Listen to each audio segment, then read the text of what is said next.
Skyrim is a massive world, but not all of it feels connected. Some places sit far outside everything else, cut off by distance, terrain, or just the feeling that no one is meant to be there. You don't stumble into them by accident. You have to go out of your way to find them. And when you do, the difference is immediate. The noise disappears, the movement fades, even the world itself starts to feel quieter, like it's pulled back just enough to leave you alone with wherever you've ended up. These aren't just remote locations, they're the places that feel completely separated from everything else. And the longer you stay in them, the more that isolation starts to sink in.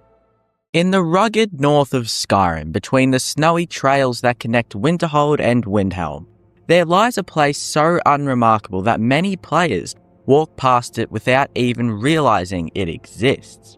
A wooden sign, a small shack, and a hollow cave mouth mark its entrance. Inside you'll not find bustling workers, veins of precious ore, or the lively atmosphere of Skyrim's many other mines. Instead you find nothing, dust, empty tunnels, and a group of miners stubbornly refusing to abandon hope. This is a location that feels like a joke at the player's expense. Skyrim is a game filled with purpose. Every dungeon, every cave, every town usually serves a narrative or mechanical function. Yet this mine appears to break that rule. It is, for what it's worth, the only mine in Skyrim that exists for no reason at all. But that emptiness is exactly what makes this mine so fascinating. Why did Bethesda include this strange, barren location? And what does it say about Skyrim's world building that such a purposeless place exists at all? When the Dragonborn stumbles upon Whistling Mine, expectations run high. The name itself conjures mystery. Perhaps a mine haunted by a mysterious whistling sound, or maybe a productive site rich with valuable ore. Skyrim's other mines reward exploration with iron, silver, gold, or even unique quest lines. Surely Whistling Mine should be no different. Instead, the player discovers disappointment. The mine is completely devoid of resources. There are barely any ore veins to mine, no treasures to uncover, and no enemies to fight. Inside are only a handful of NPCs, miners who, despite their presence, seem to have no purpose. They wander the mine, complain about its barrenness, and go about their day as if something important is going to happen. But the player quickly realizes nothing important is actually ever going to happen in this mine. Unlike Kolsega Mine, with its lucrative veins of gold, or the Sidna Mine, tied directly to Markarth's prison system and the Forsworn, Whistling Mine feels hollow. It is a location that offers neither narrative nor mechanical reward. Though the mine itself offers little, the NPCs inside provide a strange glimpse into Skyrim's quieter storytelling. Here you can meet a small cast of miners, led by Thorgar, the Overseer, a man who seems determined to keep the operation alive despite the obvious futility. Alongside him are other workers whose dialogue makes it clear they are scraping by, frustrated by the mine's lack of resources, but still holding out hope that they will strike big. Unlike other Skyrim NPCs, they don't point you to a quest, treasure, or larger storylines. Instead, they exist simply to complain. Their lives are stagnant, their work meaningless, and their mine utterly barren. This makes Whistling Mine more unsettling than it first appears. In a world filled with heroes, dragons, and legends, here are ordinary people trapped in futility. They dig in a mine that has nothing, clinging to the illusion of productivity. In many ways, it feels like a cruel social commentary. Not everyone in Skyrim is destined for greatness. Some are doomed to toil in places that will never reward their labour. The defining feature of Whistling Mine is its complete lack of ore. This sets it apart from every other mine in Skyrim. Ironbreaker Mine in Dawnstar provides a steady supply of iron. Quicksilver Mine, also in Dawnstar, gives players access to quicksilver veins. Kolsega Mine is rich in gold and a jackpot for any adventurer. Gloombound Mine is one of the largest sources of ebony in the province. But Whistling Mine? Well, it has nothing. Players expecting even a few iron veins are greeted with empty tunnels. This lack of reward creates a kind of narrative void. Why would the miners even stay? And why does the mine exist at all? Skyrim typically rewards exploration, but here the reward is just absence, and that absence makes the player pause. The emptiness itself then becomes the story. The question then becomes, why did Bethesda put Whistling Mine in the game? Was it an oversight, a cut piece of content, or an intentional design choice? Several theories could give us the clue. Cut content theory. Many believe Whistling Mine was originally supposed to feature ore veins or a quest, but these were removed during development. The NPCs, dialogues, and mine structures suggest something more was planned, but abandoned. World building. Not every mine in Skyrim should be a gold mine, literally. Whistling Mine reflects the reality of failure, a reminder that not every business or settlement thrives. Its very emptiness grounds Skyrim in realism. Dark humor theory. Skyrim often hides jokes within its world, and Whistling Mine may be one of them. The name suggests promise, but the reality is disappointment, a wary commentary on a wasted effort, both for the miners and the player. But whatever the truth, the result is the same. Whistling Mine stands out precisely because it does nothing at all. Skyrim is filled with locations that seem small or insignificant. There are unmarked ruins, shacks with minor backstories, or caves with only a handful of enemies. But even these usually offer something: loot, lore, or at least combat. Whistling Mine lacks all of that. It is perhaps the only location in the game where the player gains absolutely nothing from it. Compare it to Miko's Shack, which though small introduces the loyal dog companion Miko. Dead Lover's Camp, a tiny unmarked location, yet it's deeply emotional in its tragedy. Refugees Rest, a ruined watchtower filled with skeletons, quietly hinting at the horrors of war. Each of these minor places adds texture to Skyrim's world, but Whistling Mine, by contrast, removes that texture. Its purpose is in its purposelessness. Perhaps the deeper meaning of Whistling Mine lies in its commentary on labour. Skyrim often highlights the tensions between power and poverty. Jarls, guilds, and wealthy merchants thrive, while farmers, miners, and beggars struggle in obscurity. The miners of Whistling Mine are emblematic of this imbalance. They labour endlessly, but their labour yields nothing. Their overseer clings to hope, but his hope is delusion. Their existence is a tragedy, not of violence, but of stagnation. In a province where great battles rage and heroes rise, Whistling Mine is a quiet reminder of futility. Not all stories are heroic, some are just empty. One of the most striking things about Whistling Mine is that the Dragonborn cannot fix it. In Skyrim, the player often has the power to transform lives. You can liberate towns, rescue hostages, overthrow Jarls, rebuild the Thieves Guild, and restore the Dark Brotherhood. Mines too can be cleared of bandits or forsworn, reopening them for the workers. But Whistling Mine, it remains barren no matter what you do. You cannot uncover hidden ore veins, rally the miners, or change their fate. This makes this mine feel especially bleak. It is not simply forgotten, it is just unchangeable. Even the Dragonborn's legendary power cannot bring purpose to this hollow place. And what of the name Whistling Mine? Surely it implies something unusual, perhaps supernatural. Players might expect eerie ambient sounds, a ghostly whistle carried by the wind, or a legend hidden beneath the tunnels. But the name, like the mine, delivers nothing. There is no whistle, no mystery, no revelation, just silence. This, more than anything, cements the mine's identity as the most purposeless location in Skyrim. Its very name is a false promise, a tease that never pays off. Whistling Mine stands as one of Skyrim's strangest curiosities. A mine without ore, NPCs without quests, a name without meaning. Yet in its emptiness, it captures something haunting about the world Bethesda created. For every Jarl, hero, or Dragonborn, there are countless others living in loneliness, working without reward, existing without purpose. Whistling Mine is not a place of riches or glory. It is a place of silence, futility, and forgotten lives. It is, without a question, the only mine in Skyrim that exists for no reason. Skyrim is full of characters who demand your attention. Ulfric shouts his rebellion from Windhelm's throne. Maven Blackbriar casts her shadow across Riften. Even the smallest villagers, farmers, miners, hunters, usually serve some identifiable purpose in the vast clockwork of the game. And then there's Narfi, a beggar who lives on the edge of Ivarstead, in the ruins of his family's house, scraping by in dirt and despair. You don't find him unless you're looking, and if you do, the game itself seems unsure what to do with him. He is lonely, broken, and largely ignored, both by the town he lives near and by the narrative of Skyrim itself.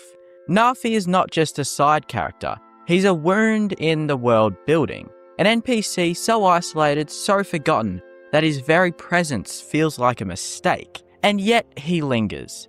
His life reduced to ashes, but why? Ivarstead is already a strange town, a waypoint between Whiterun and Riften. It is best known as the final stop before the 7,000 steps up to High Hrothgar. For most players, it's a pass-through, a place to grab supplies, listen to rumours, and then begin the climb to meet the Greybeards. But if you walk just outside of the town, across the bridge, and towards the riverbank, you'll notice something peculiar. A burnt-down house, collapsed, abandoned. Inside the ruins, you'll hear muttering, and then you'll see him, Narfi the beggar. He doesn't greet you like other NPCs, he doesn't stand tall, he doesn't have a job, doesn't contribute. Instead, he shuffles, mumbles, and begs. He's a man who has been hollowed out. He is in many ways the physical embodiment of absence.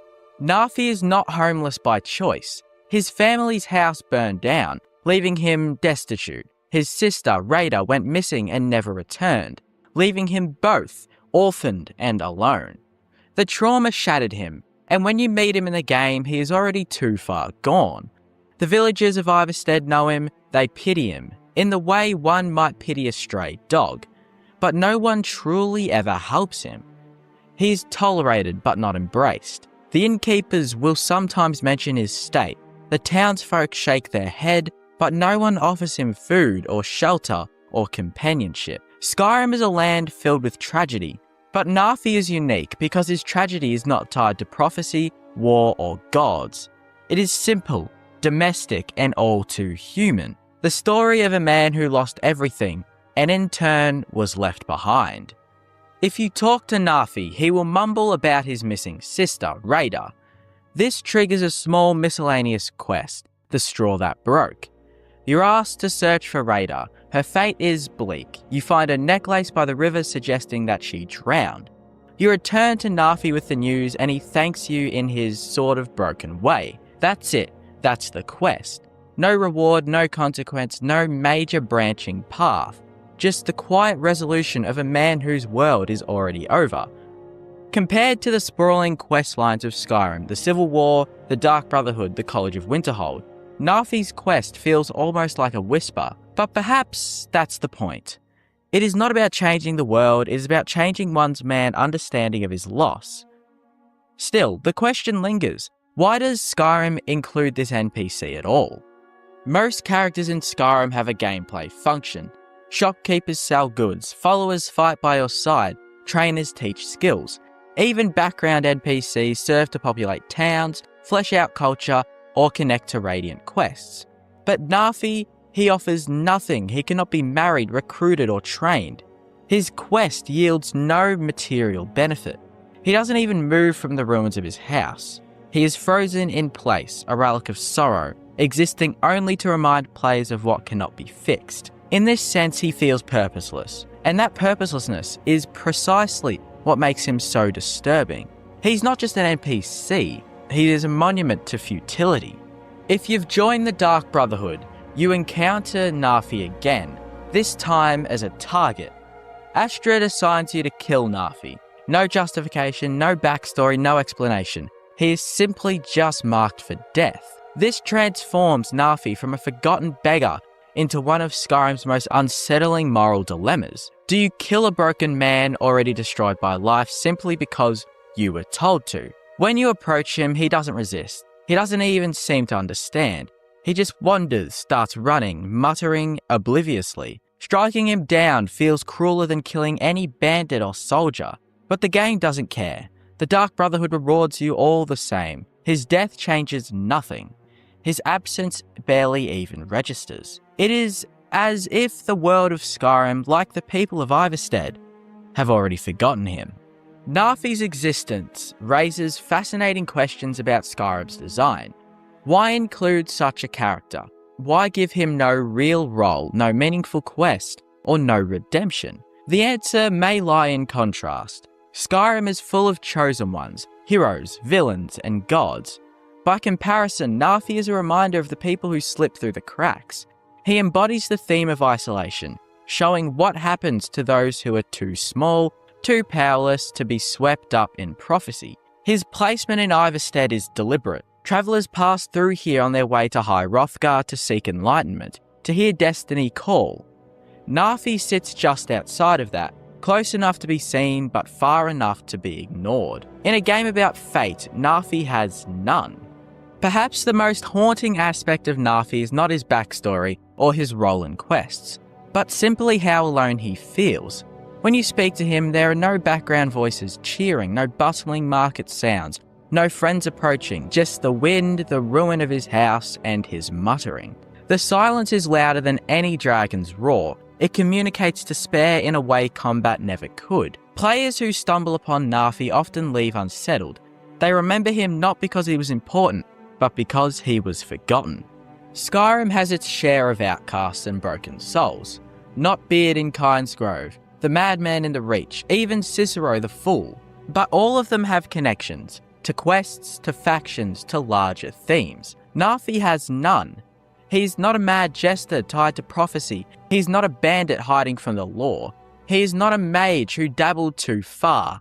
He is simply a man destroyed by grief. And in this way, he is more realistic than most NPCs. His suffering isn't epic, it's personal, which is exactly why it hits harder. If Skyrim is about choices, then Nafi represents the illusion of choice. You can help him find closure about his sister. You can kill him for the Brotherhood, or you can ignore him entirely. No matter what you do, the outcome feels empty.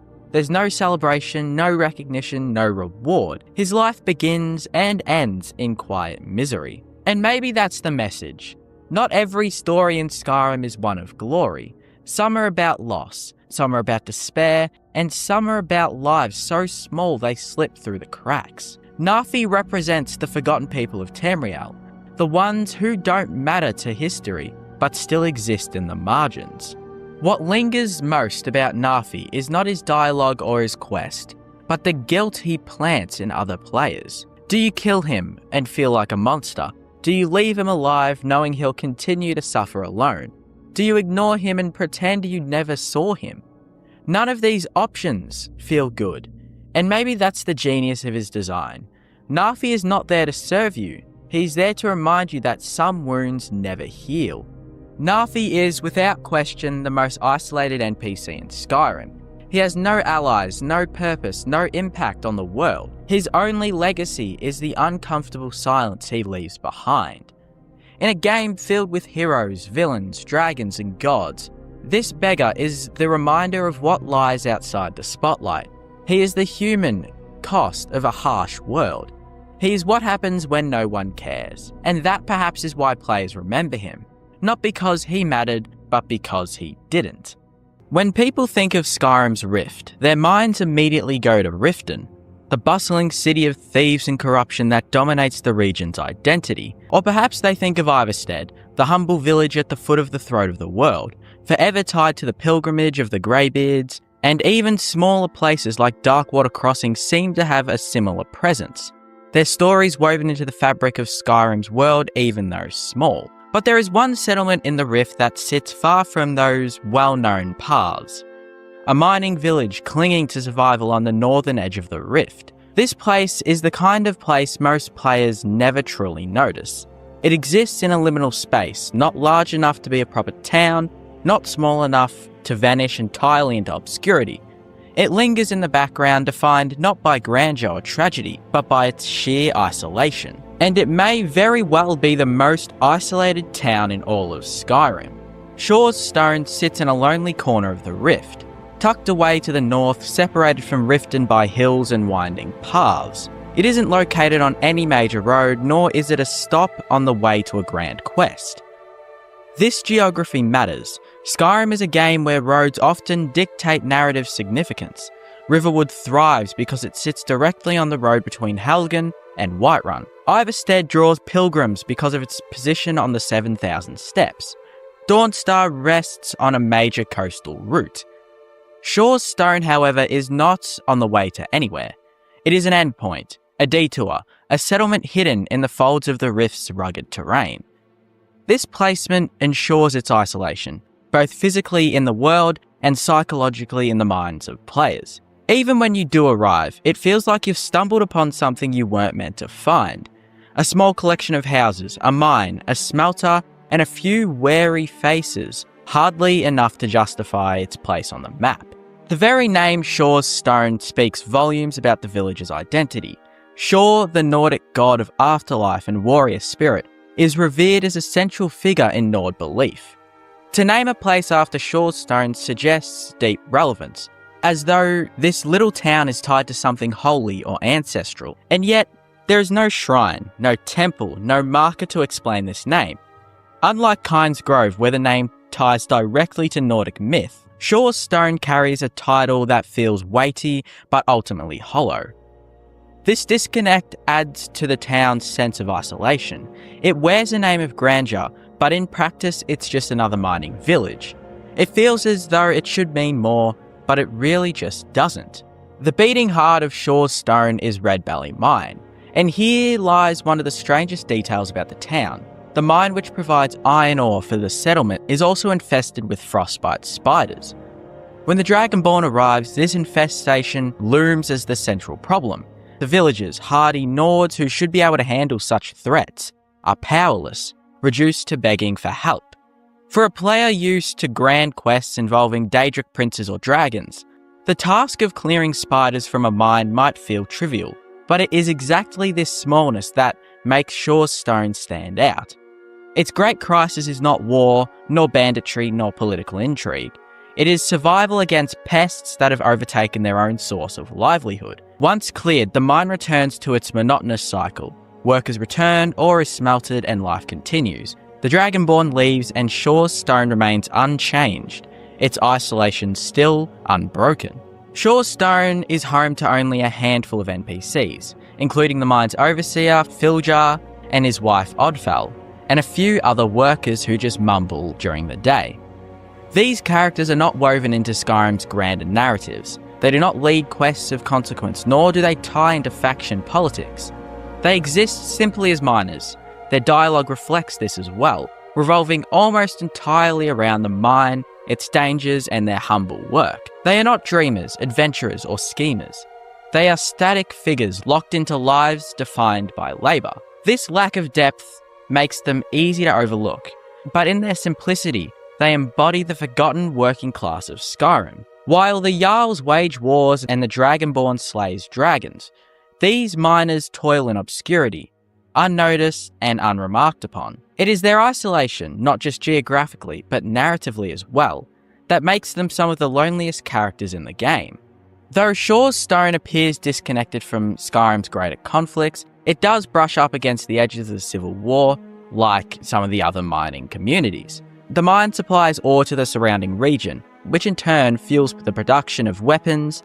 Its allegiance, like many settlements, falls under the Rift, and thus the rule of Jarl Layla Lawgiver in Riften. But in the day-to-day lives of the Shaw's Stone miners, the war hardly registers.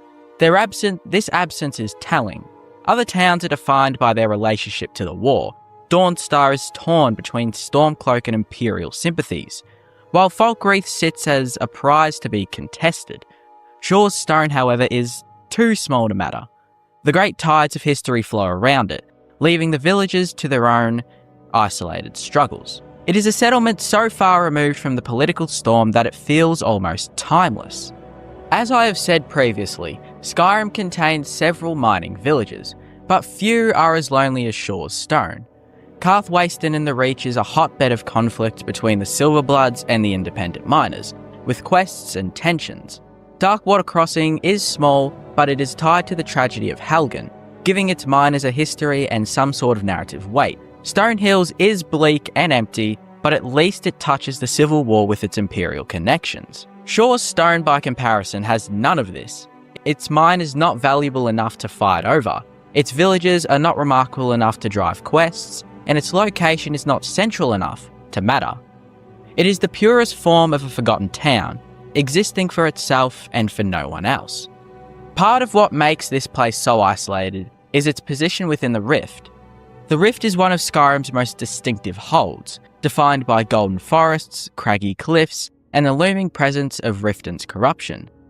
But while most of the Rift feels alive with travellers, patrols, and danger, Shaw's Stone sits apart.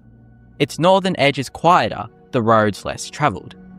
This creates a paradox. The Rift is one of the most vibrant holds, but within it lies one of the most lifeless settlements. The contrast only emphasises Shaw's Stone's isolation, as though it exists in a pocket of silence carved out from the Riften's noisy landscape. When the Dragonborn first steps into Shaw's Stone, there is often a sense of surprise. Many players arrive not because they sought it out, but because they stumbled upon it by chance. The reaction is usually the same: oh, there's a town here. And after clearing the mine or speaking to the villagers, the player quickly moves on. Few have reasons to return, and the town has no equipment, no major quests, and no narrative hooks. It becomes a place remembered vaguely, if at all, a dot on the map that is rarely visited. For the player, Shaw's Stone becomes a symbol of Skyrim's forgotten corners, places that exist not to dazzle but to remind us that the world is bigger than the Dragonborn story. Perhaps the saddest part of this little mining village is that its grand name suggests a legacy it cannot live up to. To invoke Shaw is to invoke the heart of Nord culture, their god of warriors and the honoured dead. And yet here, this place is no more than a forgotten hamlet. Its stone, whatever it once meant, is buried beneath the banality of mining and survival. It feels as though the town is a shadow of something greater, a place that once may have held significance, but has now slipped into irrelevance. And in that way, its name becomes almost tragic. Unlike some settlements that rise and fall with quests, Shaw's Stone never changes. The mine may be cleared, but life continues as before. The villagers remain, endlessly repeating their routines.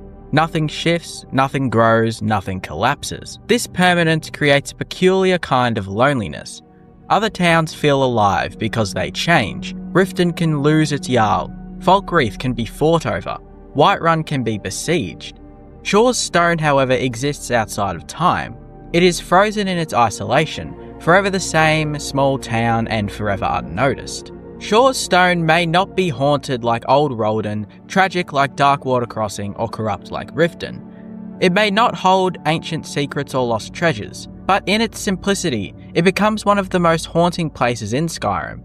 It is a town that exists without a purpose, a mine that barely matters, a name that promises more than it delivers. It is the kind of place most players forget, and that is precisely what makes it the most isolated town in Skyrim. For in a world filled with dragons, Daedra, and heroes, perhaps the greatest loneliness of all is simply to be ignored. Markarth is a city of contradictions. Built into the crumbling ruins of the Dwemer, its golden towers rise proudly above, while its underbelly festers with poverty, corruption, and shadows. And hidden deeper still, below even the reach of the Silverblood family's power or the Jarl's decrees, lurks something more sinister, a secret faction most players might never stumble upon. It's not a guild you can join through banners or oaths. It's not an organisation shaping the Civil War or Skyrim's future. Instead, it's a gathering of outcasts, bound by a hunger that is a bit more taboo than necromancy or Daedric worship itself. Cannibalism. This is the Coven of Namira, a faction so isolated, so detached from Skyrim's world, that it almost feels like a secret meant to remain undiscovered. To understand her coven, one must first know Namira, the Daedric prince they serve. Namira is called the Lady of Decay. She is the mistress of repulsion, darkness, vermin, and filth. Unlike princes who tempt mortals with power or beauty, Nymeria offers only revulsion. Her followers embrace the aspect of life that most reject: rot, death, and ugliness. Cannibalism in her eyes is a form of worship. To consume the flesh of the dead is to embrace decay, to revel in what others fear. Her faithful are often described as repulsive, not just in habit, but in appearance. It is fitting that her Skyrim cult hides in the shadows of Markarth, one of the bleakest cities in the province.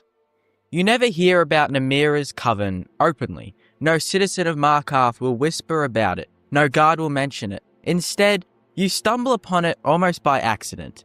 It begins at the Hall of the Dead in Markarth, where you overhear a priest, the priest of Arche, complaining about bodies being desecrated. If you press him, he confesses something horrifying: corpses in the catacombs are being eaten. This is your first hint that something unnatural stirs in Markarth's foundations. If you investigate, you'll meet Iola, a mysterious woman who openly admits to her cannibalistic practices and invites you to a banquet. And just like that, without fanfare or build-up, you're suddenly standing on the threshold of Skyrim's strangest, most isolated faction. The questline tied to Nymeria's coven is chillingly direct. Iola asks you to lure the priest, the innocent priest of Arche, to a feast. Once there, the coven reveals itself, a circle of cannibals gathered around a long stone table waiting for flesh. The player is forced into a choice. Do you participate or do you resist?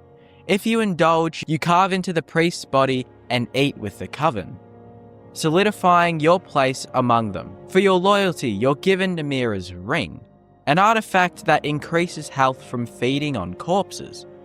It's one of the darkest quests in Skyrim, not because of blood or gore, but because of its moral implications.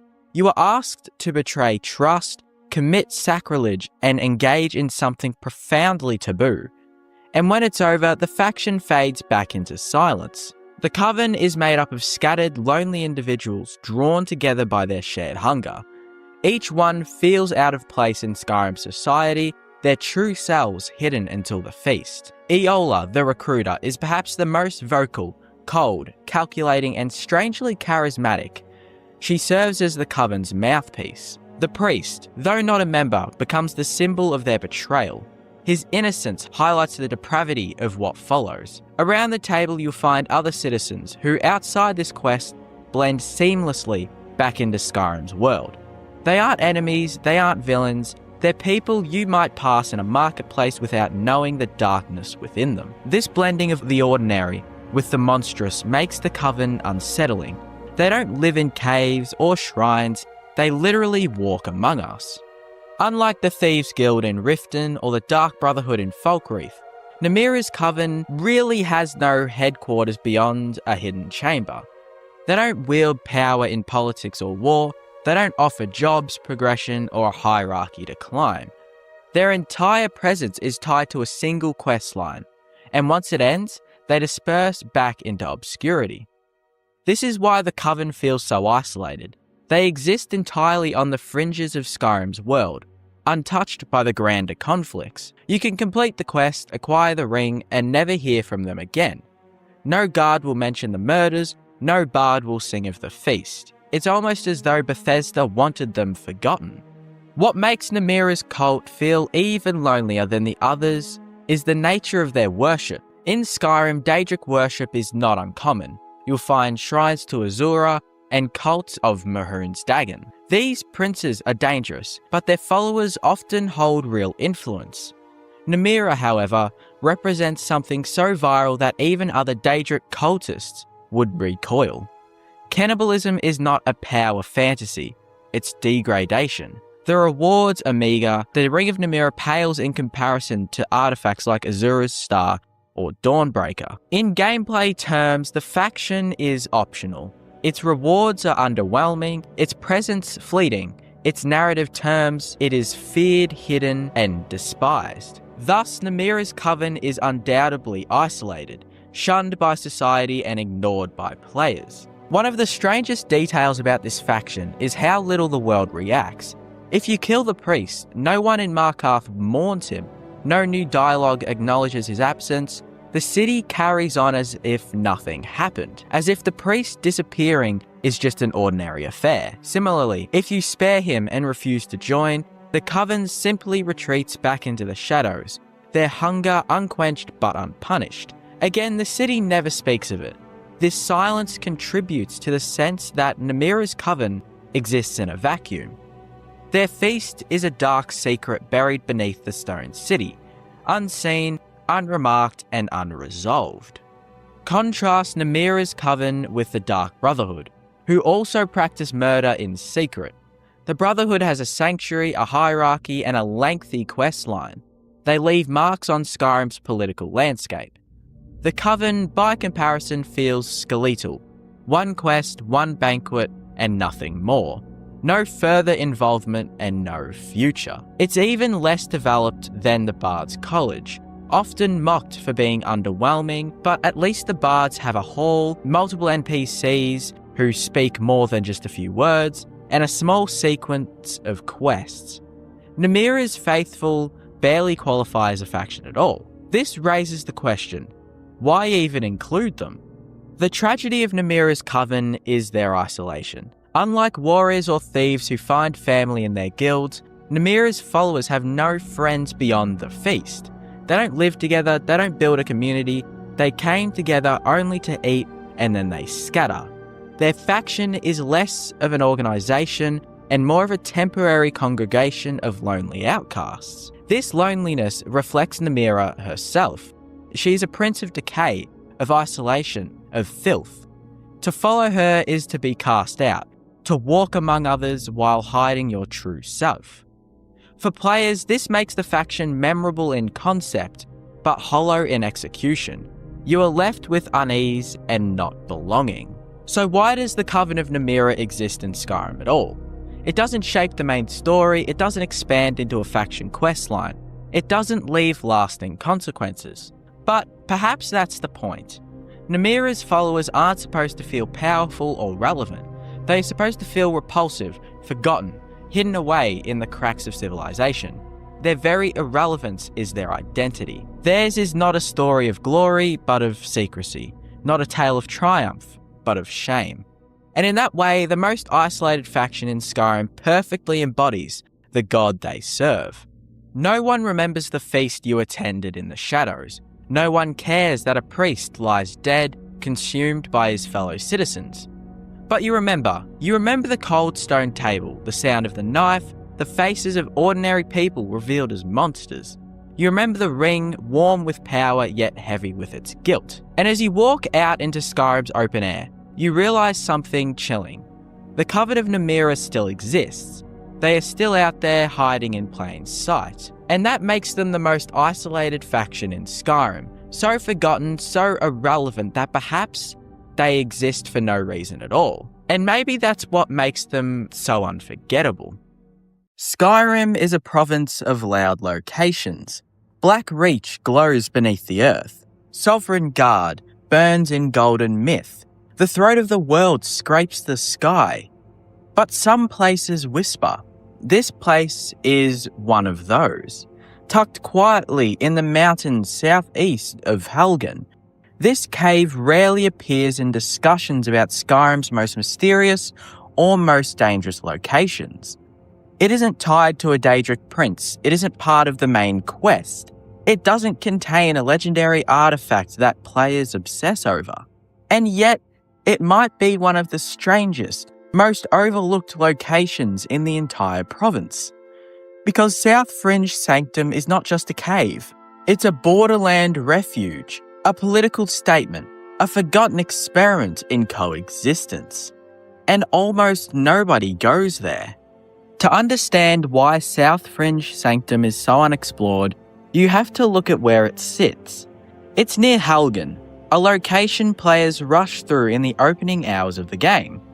But after Helgen burns and the tutorial ends, most players never return to that stretch of wilderness unless a quest demands it. And South Fringe Sanctum never demands anything. There is no radiant bounty sending you there early on, no major faction quest that points you towards it, and no NPC in Riverwood whispers rumours about it. It exists quietly, almost defiantly off the beaten path. Skyrim trains players to follow markers, rumours, and dramatic events. South Fringe Sanctum offers none of those hooks. You only find it if you deliberately explore the mountain ridges and cold edges near the southern border, which means most players never see it at all.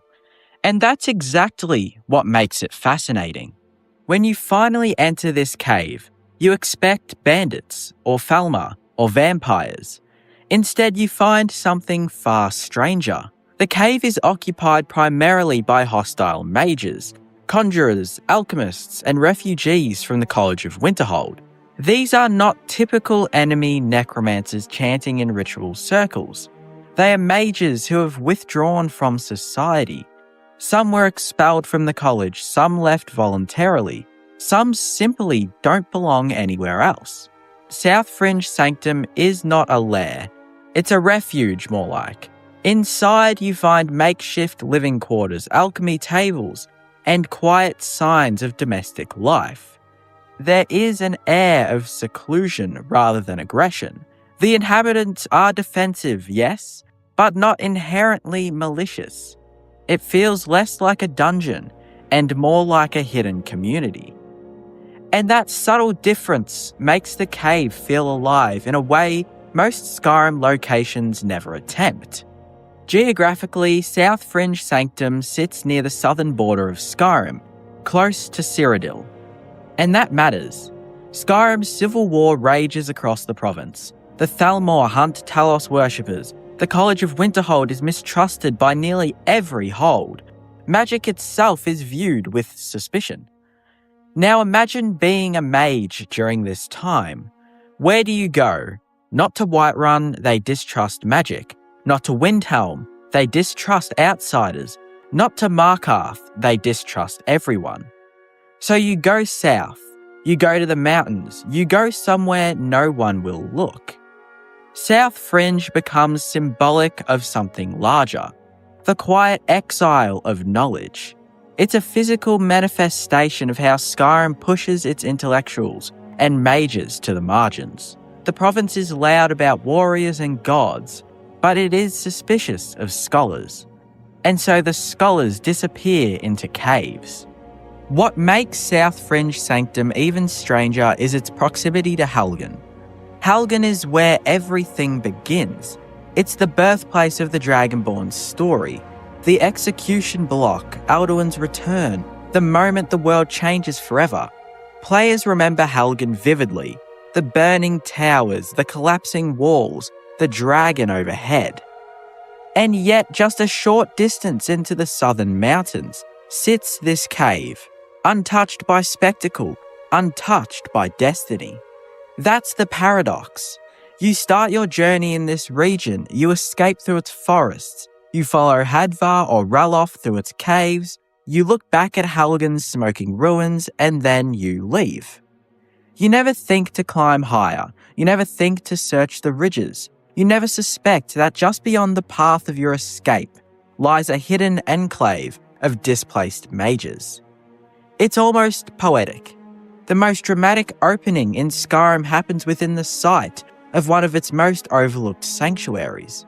Helgen burns loudly, South Fringe waits quietly. One announces itself with fire and prophecy, the other hides in silence. And somehow, we remember only the flames. Unlike necromancer dens filled with corpses and ritual blood, South Fringe feels subdued. Yes, there are summoned creatures and magical defences. Yes, the inhabitants will attack if provoked. But there's no grand ritual, no Daedric shrine, no apocalyptic experiment unfolding. Instead, it feels like research. The cave contains alchemical ingredients, spell tomes, and study areas. It suggests that these mages are continuing their craft in isolation, refining magic away from political interference. It almost feels peaceful, which makes it deeply unusual. Skyrim rarely portrays magic outside of extremes, either heroic or monstrous. South Fringe Sanctum presents something in between. It's not evil, it's not good, it's simply removed. And that quiet neutrality may be why players overlook it. It doesn't shock, it doesn't terrify, it just exists. South Fringe Sanctum has no major questline attached to it. It only has 1 or 2 artifacts that draws you in, but the most prominent feature of South Fringe is the mage that is trapped within, and her name is Sloveni. It's optional in the purest sense. You don't need to go there to free her. But that optionality reveals something important about Skyrim's design philosophy. Bethesda built a world where not every place revolves around the player. Some places exist independently. The Sanctum does not care whether you discover it. Its inhabitants were surviving before you arrived and would continue to survive if you never came. That gives it an eerie authenticity. In a game where dragons wait for your arrival and Daedric princes single you out as chosen champion, South Fringe Sanctum feels refreshingly indifferent. It doesn't need you, and that makes it feel real. The College of Winterhold presents itself as a bastion of magical study in Skyrim, but it is also exclusive, political, and heavily scrutinised. Some mages are expelled, others leave in frustration. The college's leadership walks a careful line to avoid angering the Jarls. South Fringe Sanctum represents what happens to mages who fall through those cracks. It's not a rebellion against the college, it's what's left over. And that's quietly tragic. These aren't villains plotting conquest. They are displaced scholars trying to continue their work. Somewhere the world won't judge them. In that sense, the cave feels more human than most magical locations in the game. It shows us what magic looks like when stripped of glory. Skyrim is filled with grand ruins and dramatic dungeons, but its most interesting stories are often the ones that don't demand your attention. South Fringe Sanctum doesn't scream, it doesn't glow, it doesn't threaten the world. It simply exists, carved into stone, filled with displaced scholars, sitting quietly at the edge of a province too busy fighting itself to notice. And perhaps that's why it's the most unexplored place in all of Skyrim. Because in a world obsessed with dragons and destiny, the quietest stories are the easiest to miss. But they are often the most revealing. Every corner of Skyrim has its purpose. Whiterun serves as the beating heart of the Civil War and the Dragon Crisis. Riften has corruption, thieves, and guild politics. Dawnstar suffers under the weight of Daedric nightmares, while Falkreath lies hidden in the shadow of grief and death. Even the smallest villages, Riverwood, Iverstead, Karth Wasteland, hold meaning as quest hubs, emotional touchpoints, or necessary crossroads. And then there's Dragon Bridge. It has a name, it has a marker, it has people, homes, and a claim to fame. The massive bridge that gives it life. But still, Dragon Bridge often goes unseen. Travellers pass through, adventurers barely glance at all. And the story of Skyrim hardly pauses to acknowledge it, only until the very end of the game. This is the loneliness of Dragon Bridge, a town balanced precariously between importance and invisibility, a settlement remembered more for its structure than for its people. Dragon Bridge sits in the northeastern corner of Skyrim, along the Karth River, just before the road curves towards Solitude. From a geographic standpoint, this should make it one of the most critical towns in the province. It serves as the final settlement before Skyrim's capital, sitting on a road that countless merchants, travellers and soldiers must have used over centuries. Its great bridge, built from ancient Nordic stone and watched over by dragon carvings, connects two sides of the Karth River in a dramatic, symbolic display of strength. And yet, despite the prime location, Dragon Bridge still feels like a ghost of relevance. Not many people really come here. It lacks the bustle of a trading post, the defences of a border fort, or the vibrancy of a waypoint town. For many players, it is nothing more than a road stop they barely register before riding onward to Solitude. It is a town perched on the edge, not just geographically, but narratively as well. The true star of Dragon Bridge is, of course, the bridge itself. Massive, stone-carved and ancient, the bridge dominates the settlement, flanked by imposing dragon heads carved into its sides. It stands as one of the most striking architectural landmarks in all of Skyrim. It's functional as well, allowing trade, armies and travellers to cross the roaring Karth River. But therein lies the problem. The bridge overshadows the town. When players hear the name Dragon Bridge, they think of the structure, not the settlement. The bridge is a landmark, a screenshot-worthy backdrop, a place that feels connected to Skyrim's mythic past. And the town? It's just a cluster of wooden houses that pale in comparison. The result is a place where the town exists in service to the bridge, not the other way around. And without it, Dragon Bridge might not even exist. What makes Dragon Bridge so unseen is not just its size, but its function. It is not a destination, it is a transition. Players ride through it on the way to Solitude. Couriers sprint past it. Even quests that mention Dragon Bridge rarely linger here for long until you're in the end game. The settlement has no inn, beyond a humble tavern-like home. No guild hall, no market, no reason for the player to settle or stay. When you walk into the tavern, there is barely anyone there other than one person. In this way, Dragon Bridge embodies the feeling of being looked at but not seen. It is acknowledged as a waypoint, but rarely experienced as a place.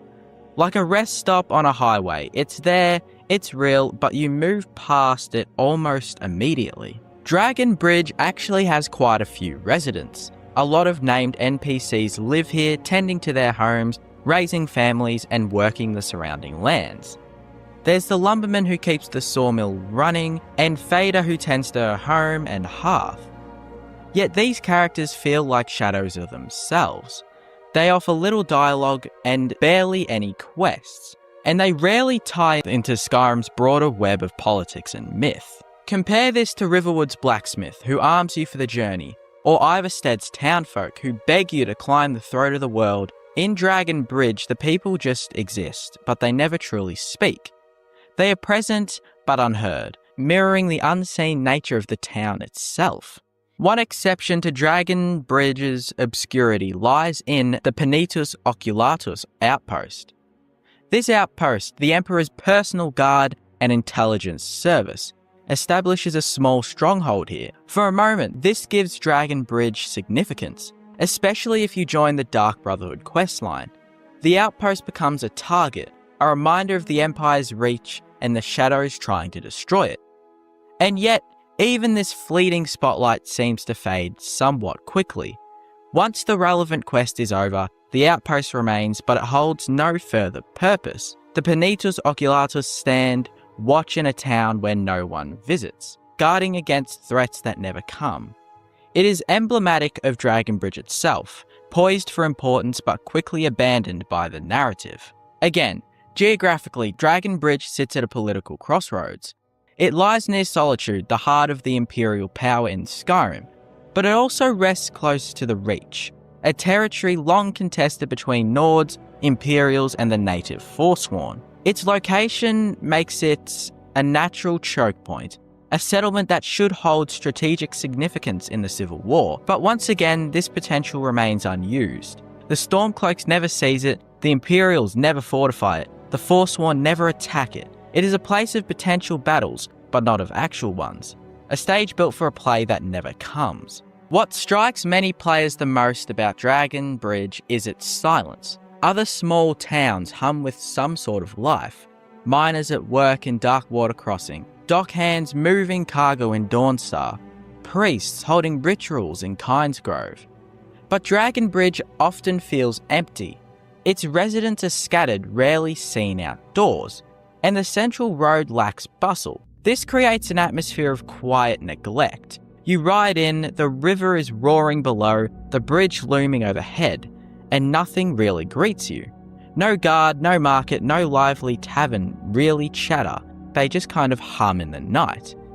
Just a silence that feels out of place on such a major road. The most telling sign of Dragon Bridge's neglect is how little the game uses it for storytelling. Beyond the endgame and Penitus Oculatus and a single bounty quest, Dragon Bridge is barely referenced. No Daedric prince stirs trouble here. No guild recruits you from its homes. No artifact lies buried beneath its soil. Only once you get to the later quests is where it becomes significant. It exists as a setting without a story, a name on a map that offers almost nothing for most of the game. Compared to places like Shaw's Stone or Karth Wasteland, both of which tie directly into mining conflicts and quests for most of the game, Dragon Bridge feels like a town deliberately overlooked. To truly understand Dragon Bridge's invisibility, it helps to compare it with other small towns. Riverwood anchors the beginning of the main quest. Iverstead leads to High Hrothgar. Kyne's Grove hosts a dragon resurrection. Shaw's Stone ties into the Thieves Guild and mining economy. Karth Wasteland struggles with Imperial overreach and the Silverblood family. Each of these towns matter to an extent, if only briefly. Dragon Bridge, by contrast, never earns the moment. Even though its bridge is unforgettable and towards the end the town actually means something, the town attached to it still slips from memory almost as soon as you leave. It is the town that matters less than its landmark, and in that sense perhaps the most unseen of them all. And yet players do remember Dragon Bridge. They remember the bridge's dragon heads, the roar of the river below, the sense of passing something ancient and monumental. They may not remember the names of its residents or the quests that it had but still lacked, but they surely remember the feeling of being there. Dragon Bridge lingers not because of what it offers, but because of what it withholds. It feels like a town caught in suspension, a place that should have mattered but really doesn't. That emptiness tends to make it more memorable. Dragon Bridge is possibly Skyrim's most unseen town. It has the bones of significance, location, architecture, history, but it is given none of the narrative flesh that makes Skyrim's other settlements thrive. It is a place you pass through, a landmark overshadowing the lives of those who live beside it. And maybe that's the point, because not every town in Skyrim can be the heart of a questline, the spark of a Daedric tale, or the site of a dragon battle. Some exist only to remind us of the quiet ones, the places the world doesn't see, but which still go on existing anyway. Dragon Bridge stands eternal, the bridge that everyone notices and the town that no one does. In Skyrim, every place has a name, every ruin has a story, every cave has a bandit, a necromancer, a ghost with unfinished business. You can pick almost any point on the map and someone, some faction, some book, some loose thread of narrative will eventually guide you there. And yet, some places don't feel like they were ever meant to be found. Some places feel like they slipped through the cracks, built, textured, maybe even plotted out, and then quietly left behind. No quest markers, no radiant objectives, no dialogue hints from a drunken NPC in a tavern, just a name on a map. If you're lucky, a cold, unlabeled door, if you're not. This is one of those places. No one ever tells you to go there, no one even mentions it. But if you wander far enough east of Riften, past the stables, across the river, up the rocky slope towards the edge of the mountain, you might see it. A wooden scaffolding, a crumbling mine entrance. A place the world seems to have forgotten. The Lost Prospect Mine doesn't open with a bang. It's not like Bleak Falls Barrow with its towering arches and blaring music cues. There's no combat encounter waiting at the threshold, no trap to dodge. You walk in and the world just gets quieter. The first room is small, dusty. A minecart is tipped over, gold ore litters the floor, glittering faintly in the gloom. There's a lantern, a pickaxe, and water, the sound of it faint and rhythmic deeper inside. At this point, you're thinking, okay, standard abandoned mine, probably some skeevers, maybe a dead bandit with a journal and a minor treasure. But then you notice something strange. There are no enemies at all. None. Just tunnels and silence.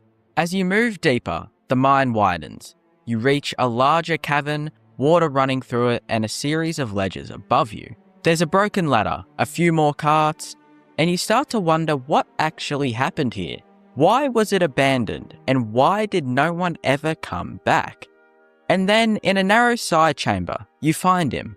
A corpse. 2 corpses, actually. A man and a woman dead, frozen together. Next to him is a letter.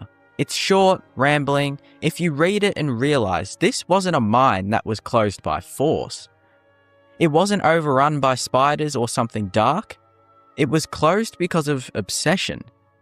The prospector believed there was more gold here, a lot more. His partners didn't believe him, they left, but he stayed. Kept digging, kept dreaming until the dream became all there was.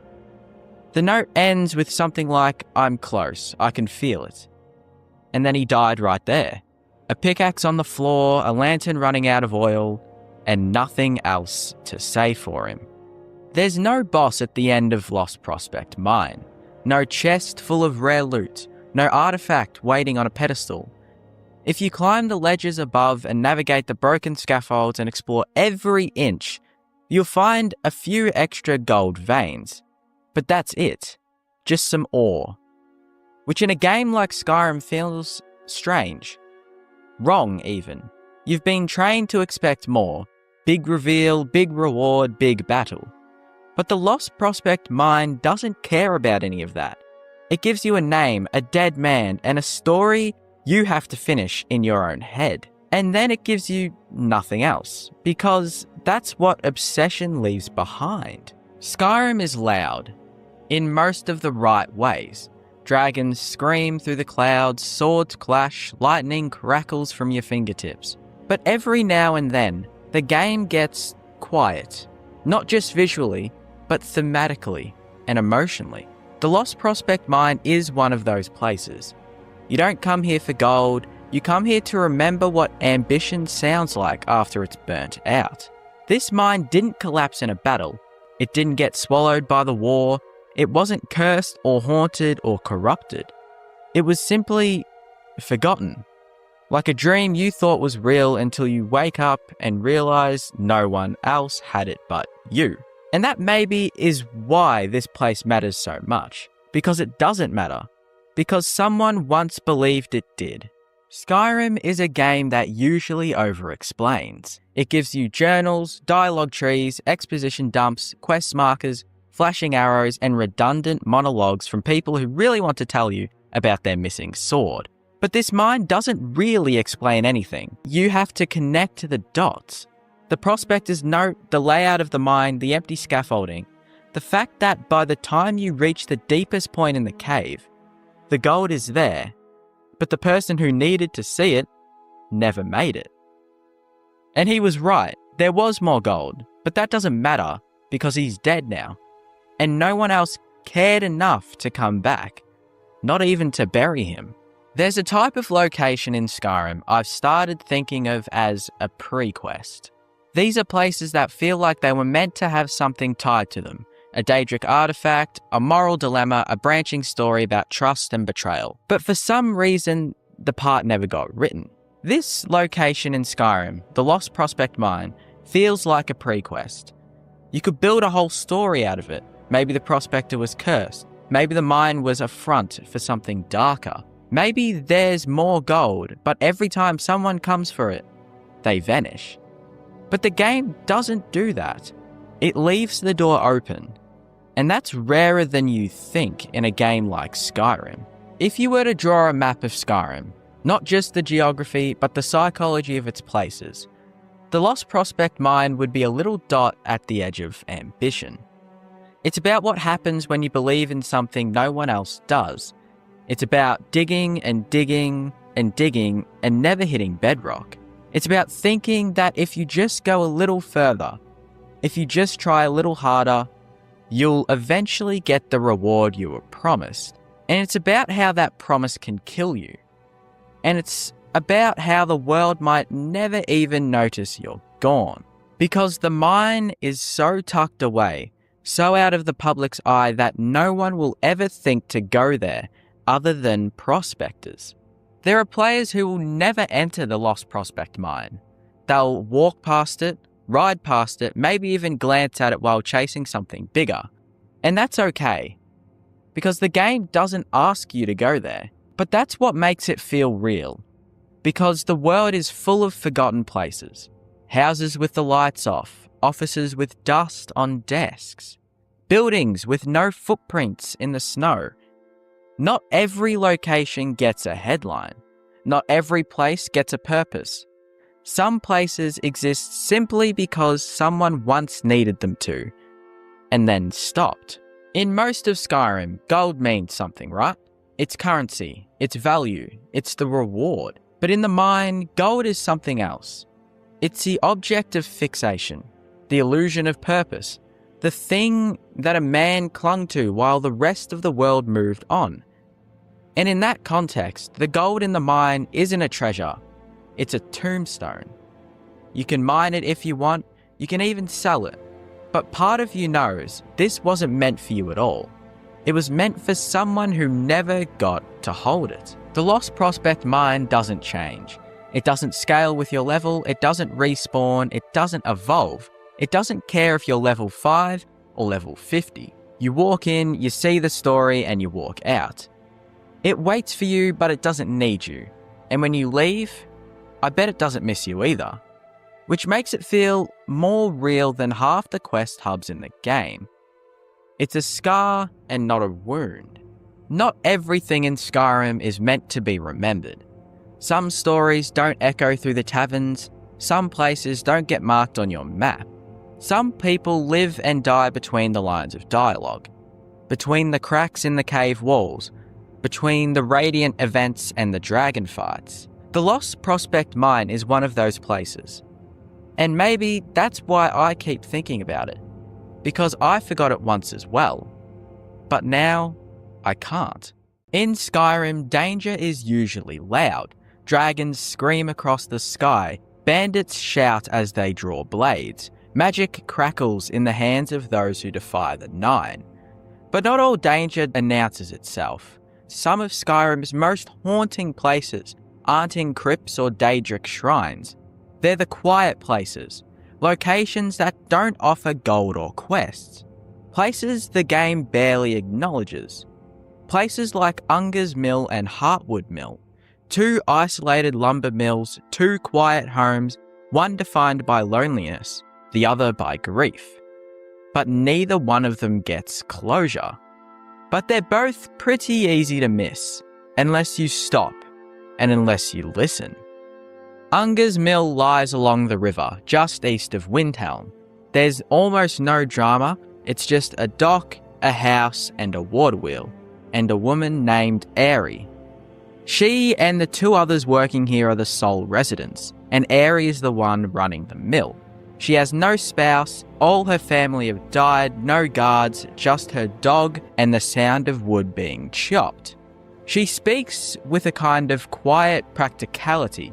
She offers you firewood, work, and that's about it. Her life is functional, self-contained, but unmistakably hollow. There's no tension here, but there's also no warmth. And the longer you stand in the mill's silence, the more it feels like a place waiting for someone who never came. Aerie is one of Skyrim's most easily overlooked characters. She has no questline, no deep dialogue tree, and no mention in any other storyline. But that simplicity is what makes her kind of interesting. She inherited the mill from her father. We're told this in passing, but that's about it. No legacy, no pride, no tradition, just responsibility. She doesn't complain, she doesn't lament her isolation, but her quiet rhythms, chopping firewood, tending the house, watching the river, feel less like choices and more like repetition, survival through routine. This isn't really grief, is it? It's something colder, something lonelier. And the game leaves her in that cycle indefinitely. Every time you come back, she'll be doing the same thing over and over again.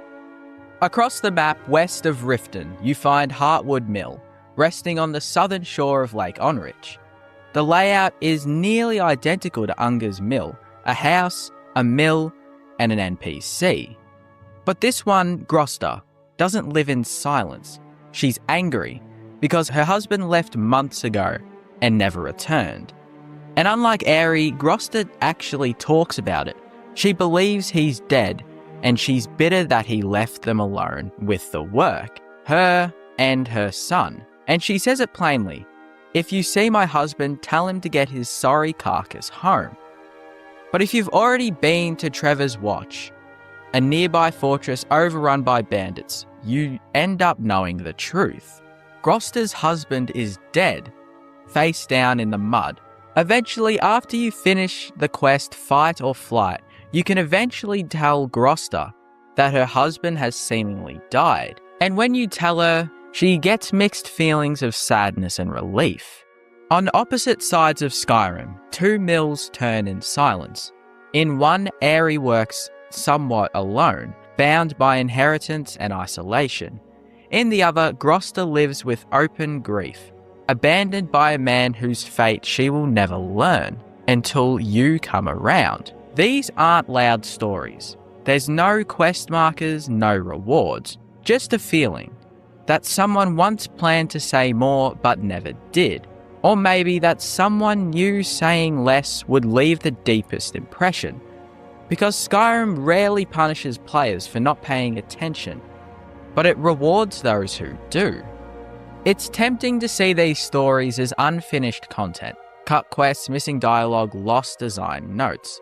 But they're not unfinished. Maybe they're just open-ended.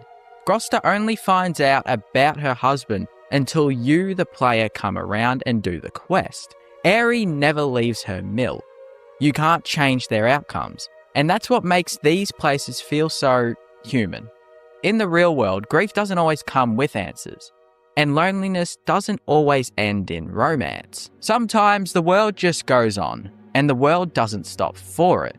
And that is the same thing in Skyrim. Skyrim is full of life in certain places. Cities bustle, inns echo with bard songs and drunken laughter. Even the sawmills in places like Riverwood, Solitude or Riften are hubs of daily routine. Workers hauling logs, merchants barking prices, travellers passing through. These locations feel inhabited, interconnected and alive. But not Unger's Mill, and certainly not Heartwood Mill. Barely any travellers pass through it. These places feel separate, not just geographically but spiritually as well. They exist outside the rest of the Skyrim world. There are no other workers on Heartwood Mill, no buyers coming to haul timber, no carts loaded for shipment. Their lumber wheels just turn, but there's no one to collect the product. At Unger's Mill and Heartwood Mill, there's only routine. They're just refusing to stop. And that's what makes them kind of unsettling. They're not really abandoned, they're just half alive. What makes these mills even stranger is how untouched they are. They lie in Civil War territory, surrounded by unrest but remain completely unaffected. No soldiers, no guards, and no bandits. They seem protected and somewhat preserved. Or they could just be forgotten, which makes them feel like echoes. Places left behind by the world, still functioning, but no longer relevant in the Skyrim era. They're still spinning, yes, but only because no one told them to stop. Back at Unger's Mill, Aerie doesn't have a missing husband. She isn't grieving anyone other than her father, which she rarely even shows signs of grieving. But that doesn't make her story any less heavy. Her mill is a monument to self-reliance. She lives there because she has to, because someone must keep the place running, because something about that wheel turning is tied to who she is and who her family was. But what happens when that wood eventually does run out? What happens when the storms come? Aerie is the kind of character who won't ask for help, and the game won't offer it. She barely has any dialogue herself. She's not broken, she's just alone. And in Skyrim, that might be worse than getting an arrow to the knee or getting brutally murdered by an ogre. But once you're finished looking at these mills, the water keeps moving, the wheel keeps turning, Grosta and Aerie keep chopping wood, and the player just keeps walking. But something about these places do tend to stay with you, like a lot of things in Skyrim. Because Skyrim is a land of heroes, but also of forgotten people, forgotten places, and stories that only complete themselves if you're willing to notice them. The mills don't shout, they endure.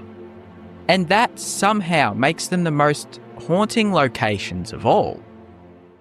In the far northern reaches of Skyrim, nestled between frost-bitten cliffs and blizzards that never rest, lies a place few known, and even fewer survive. The Chill.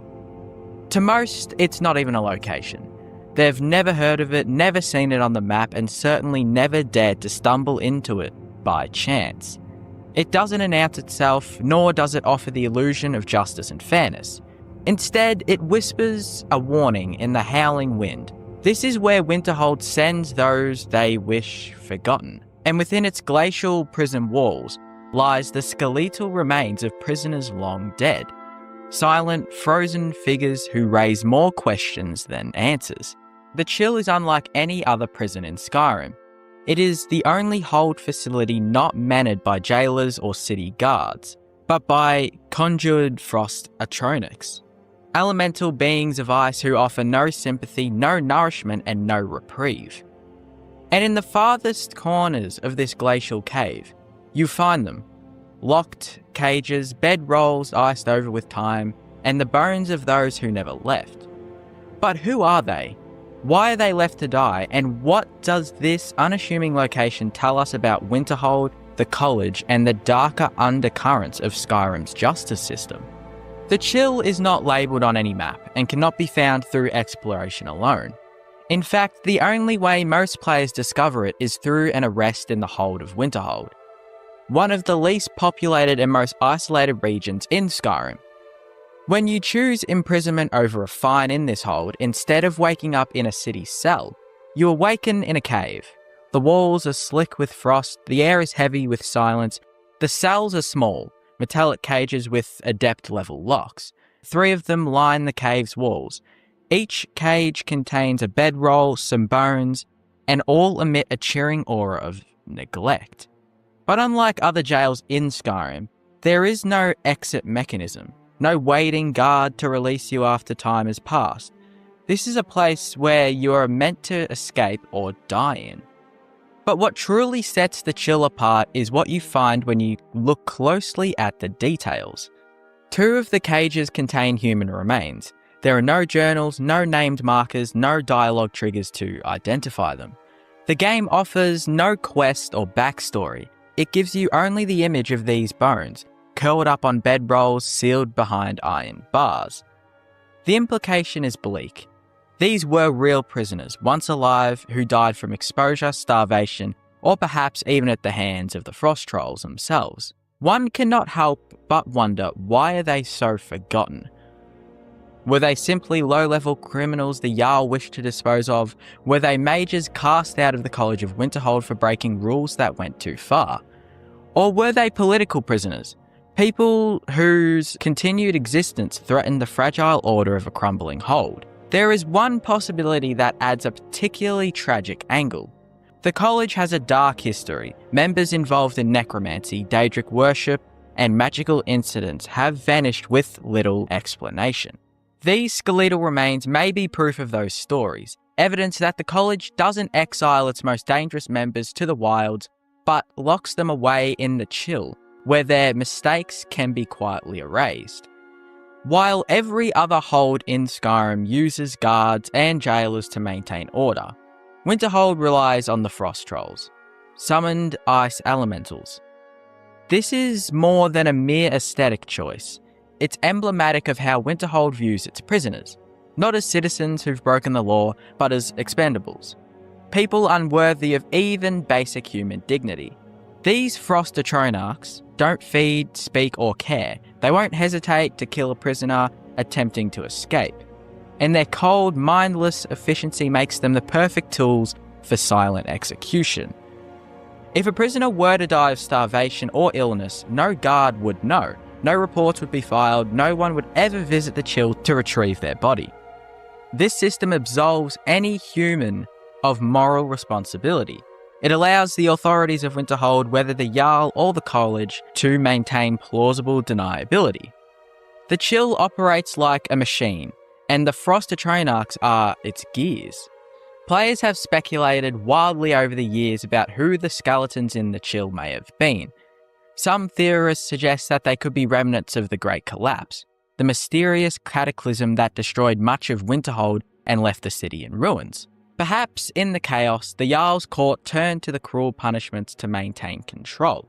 Others think the bones could belong to mages who dabbled in Daedric rituals or Black Soul gem magic, criminal acts even in the arcane lenient halls of the college. Reddit and the Elder Scrolls forums have pointed to possible connections with the Sigic Order or the remnants of the Mythic Dawn, hiding in plain sight and eliminated when discovered. Still, others believe the prisoners may not be criminals at all, but scapegoats. People who knew too much about the college's experiments or who bore witness to things the Jarl's court wanted buried. There's also the uncanny silence about the chill in-game. No NPC mentions it, not even the guards or mages. You only hear about it when you're going to jail. It's almost as if everyone in Winterhold is pretending it doesn't exist. This kind of narrative omission is pretty rare in Skyrim, and often a signal that something darker lurks beneath the surface. The use of magic for containment and execution is a theme deeply ingrained in Skyrim's lore, but in the chill, that theme is taken to its coldest extreme. Unlike the Dwemer ruins, this isn't a mystical place meant to awe, it's meant to erase. Prisoners here aren't just locked away, they're deleted. No one comes looking for them and no one knows their names. It's a brutal metaphor for the unchecked power of Winterhold's institution. The Jarl, weakened and powerless, in a hold lost to time, may be clinging to order by any means. The college, unregulated and secretive, could be using the chill as a dumping ground for their mistakes. And that makes the skeletons more than just a set dressing. They are narrative relics, fossils of a system that no longer sees justice as rehabilitation, but as erasure. Skyrim is full of mysteries, but few are as quietly chilling as the chill. The prison offers no quests, no dialogue, no direct lore, but it tells a story all the same. Through its design, its silence, and the forgotten bones of the prisoners, it paints a picture of a hold struggling to maintain power, a college guarding its secrets, and a justice system that would rather you freeze in silence than be heard in defiance. The skeletons remain not just as relics of failed escapes or neglected prisoners, but as symbols of a broader truth in Skyrim. Sometimes the coldest places aren't just made of ice, they're made of indifference. And in the end, maybe that's the scariest mystery of all. Because even in Skyrim, it's very rare to see something as neglected as this. Skyrim is a land filled with noise. Dragons tear through the skies. Cities bustle with life. Dungeons echo with the sounds of battle and discovery. Everywhere you go, the world seems to demand your attention. But not every place in Skyrim is like that. Some locations don't fight to be seen. They don't offer quests, rewards, or even clear stories. They sit quietly at the edges of the map, easy to miss and even easier to forget. These are the empty places, the abandoned ones, the locations that feel less like part of a game and more like something left behind. Some rest along the frozen northern coast. Some lay bare in bustling areas in Markarth. But when you first come into contact with an empty place, you realise something. No movement, no inhabitants, no explanation. Just the remains of something that didn't last. And in a world as loud and eventful as Skyrim, that kind of emptiness stands out more than anything else. Clam Digger's Camp is the kind of place most players will walk past without ever realising it exists. And in a game like Skyrim, that says a lot. It sits quietly along the northern coast, east of Dawnstar, where the Sea of Ghosts stretches endlessly into a pale, frozen horizon.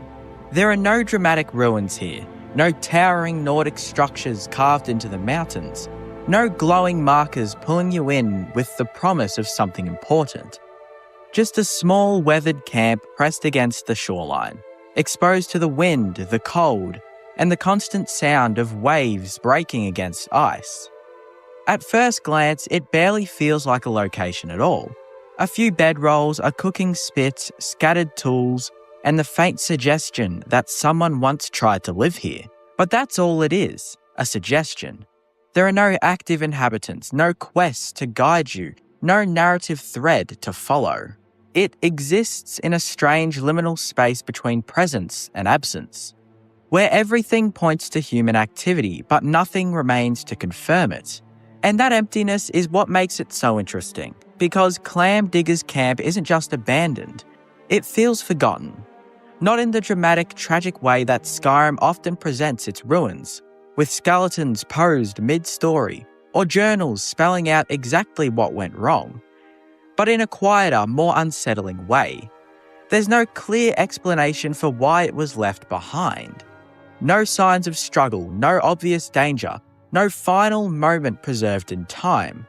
Whoever was here simply isn't anymore. And the game offers no answers as to why. That lack of context creates a very different kind of atmosphere, one that relies entirely on implication rather than exposition. You're left to fill in the gaps yourself, to imagine what life might have been like in a place like this. And more importantly, what could have driven someone to leave it behind? The location itself doesn't help much. The northern coast of Skyrim is one of the most inhospitable regions in the game. It's cold, isolated, and largely devoid of meaningful activity. Unlike the forests of Falkreath or the plains of Whiterun, there's very little sense of life here. The environment feels static, almost indifferent, as if it would remain exactly the same whether anyone lived there or not. And that indifference is key to understanding why this camp feels the way it does. It's not just empty, it's insignificant. Not in a designed sense, but a narrative one. This isn't a place the world cares about. It's not strategically important, not culturally relevant, not even particularly useful beyond the small, mundane act of gathering clams along the shore. Which raises an interesting question. Why was anyone here in the first place? The idea of someone choosing to live in such a harsh, isolated environment suggests a kind of quiet desperation. Maybe they were trying to get away from something. Maybe they had no other options. Or maybe they were simply drawn to the solitude, to the idea of existing at the very edge of the world where no one would bother them. Skyrim never tells you, and that uncertainty becomes part of the experience. It transforms the camp from a simple environmental detail into something more reflective, something that invites interpretation rather than delivering a very clear answer. And in doing so, it highlights one of the more subtle strengths of Skyrim's world design: its ability to create meaning through absence. Most of the game's more memorable locations rely on spectacle: massive ruins, dramatic lighting, enemies waiting to challenge you. Clam Digger's camp does the opposite. It removes all that. There's no danger here, no reward, no sense of progression. Just a quiet space that exists entirely outside the player's usual motivations. And because of that, it's easy to ignore. There's nothing pulling you in, nothing demanding your attention. You have to choose to stop, to look around, to consider what you're seeing. In a world filled with noise, dragons, quests, battles, constant movement, places like this create contrast. They slow things down. They give the player a moment to step outside the usual loop of action and reward and just exist in the space. And while that experience might not be as immediately engaging, it lingers in a different way, not as a memorable event, but as a feeling, a sense of quiet, of absence, of something that used to be there and isn't anymore. And in a game as large and as busy as Skyrim, that kind of emptiness can be just as meaningful as anything else. Deep Folk Crossing is one of those places in Skyrim that feels important the moment you see it. And yet, the longer you stay there, the more that importance begins to unravel into something quieter, something far more hollow. Located high in the mountains north of Markarth, it stretches across a deep chasm in the form of a massive Dwemer bridge, an imposing structure of stone and metal that immediately suggests purpose, scale, and history.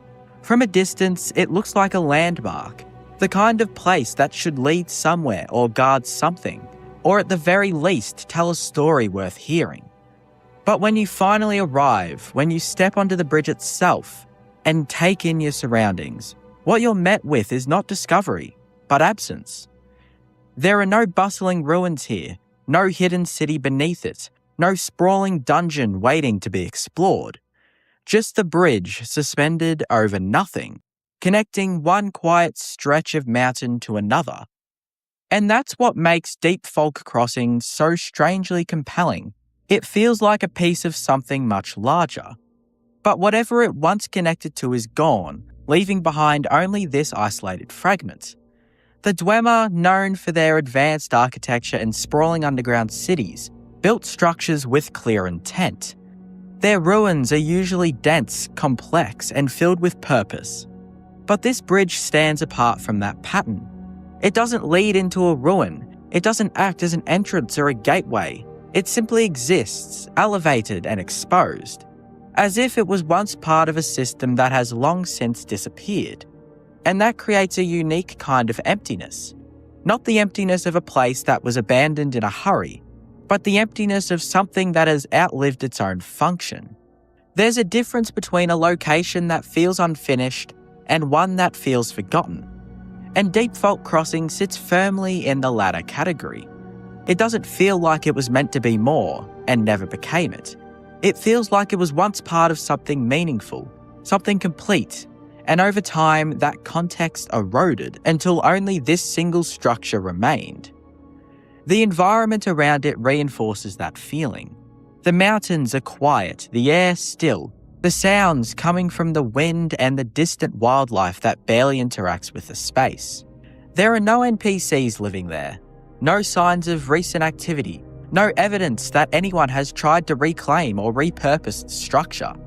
It's not dangerous, not particularly rewarding, and not tied to any major quest, which means most players will visit it once, if at all, and then move on without much thought.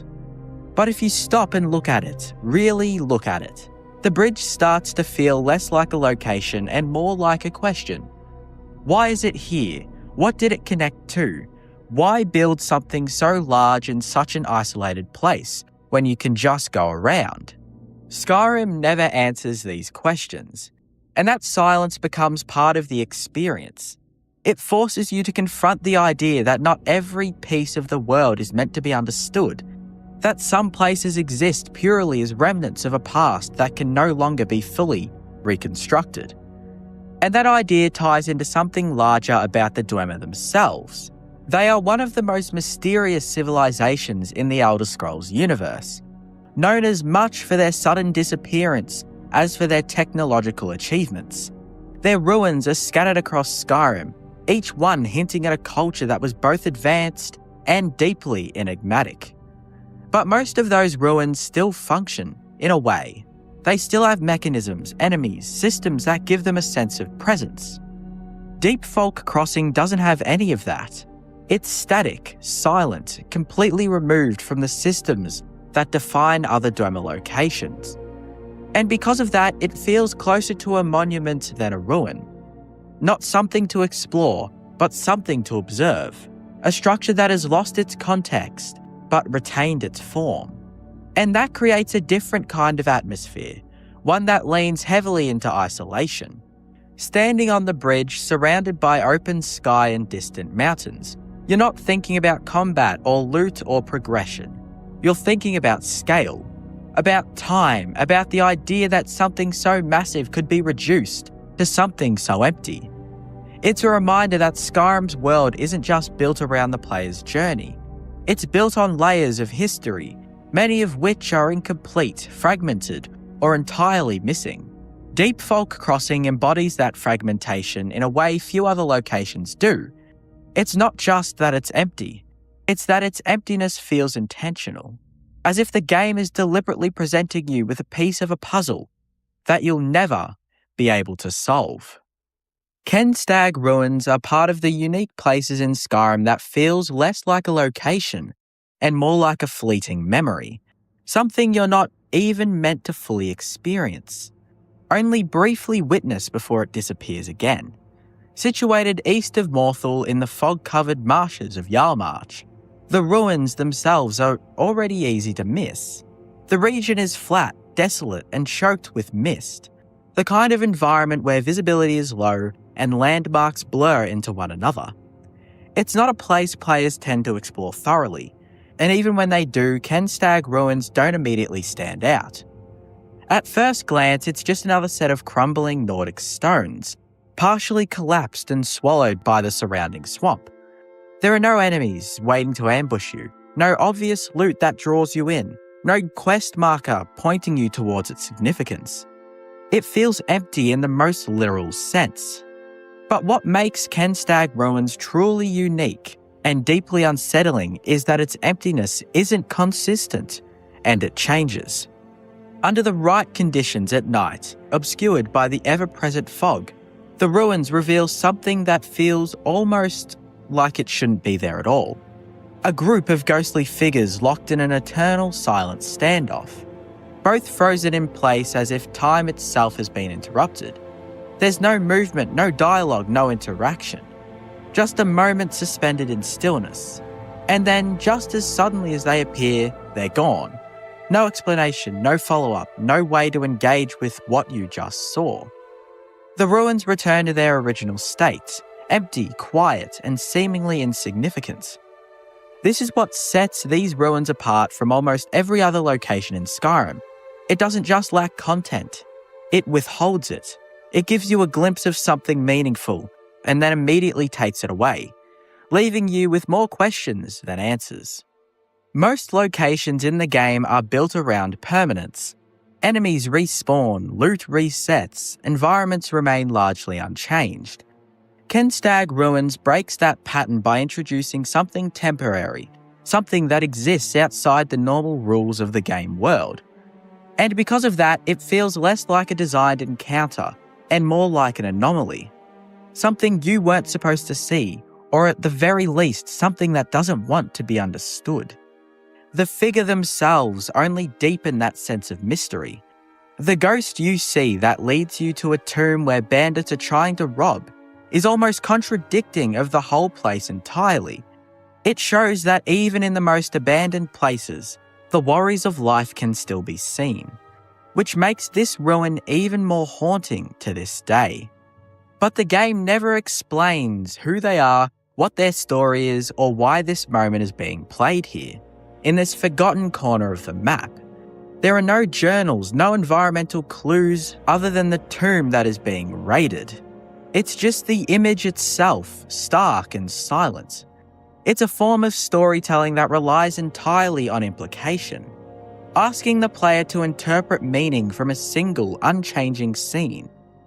And in doing so, it creates a different kind of engagement. You're not uncovering a narrative piece by piece. You're confronting the absence of one, trying to make sense of something that refuses to be explained. The environment plays a crucial role in reinforcing this feeling. Yarmarch is already one of the most isolated and atmospheric regions in Skyrim. The constant fog, the mutated colours, the lack of major settlements. It all contributes to a sense of detachment from the rest of the world. Kenstag Ruins fits perfectly within that landscape. It doesn't break the silence, it becomes a part of it. And when the spectral figure appears, they don't disrupt the atmosphere so much as intensify it. They feel like a natural extension of the environment, as if the land itself is remembering something briefly before letting it fade again. This makes the ruins feel less like a physical space and more like a point where the boundaries between past and present blur. A place where something unresolved lingers, not actively, but passively, waiting to be seen by those who happen to pass through at the right moment. It's also worth noting how easy it is to miss this entirely. If you visit during the day or simply don't spend enough time in the area, you might never see the apparition at all. And in that case, Kenstag Ruins remains exactly what it appears to be, an empty, unremarkable set of stones in an already empty region. And that duality is part of what makes it so effective. The hunter's camp with the sulfur-soaking pools is one of the rare places in Skyrim where emptiness doesn't feel unsettling, but instead it almost feels comforting, like a quiet pocket of the world that exists completely separate from the chaos surrounding it. Located near Darkwater Crossing, a region otherwise defined by mining, hardship, and the looming presence of conflict, the camp sits beside a series of natural hot springs that gently steam against the cold air. The landscape here is striking in a way that doesn't demand attention, but rewards it. Pale mineral deposits ring the water, soft light reflects off the surface, and the constant hiss of sulfur vents creates a kind of ambient stillness that feels more alive than silent. It's the kind of place that feels like it should be more important than it is, or at the very least more populated. But it isn't. Instead, what you find here is a small, almost fragile presence of life. Just 3 hunters going about their routines with no sense of urgency, no larger narrative pulling them elsewhere. And despite their presence, the area still feels empty. Not abandoned, not forgotten, but intentionally sparse, as if the world itself is choosing to leave this place alone. That contrast is what makes the location so interesting. In most cases, emptiness in Skyrim is tied to loss or absence, places where something used to be and no longer is. But here, the emptiness exists alongside life. The hunters are not struggling to survive in a harsh environment, nor are they remnants of something greater that has fallen apart. They are simply there, existing in a space that doesn't require anything of them.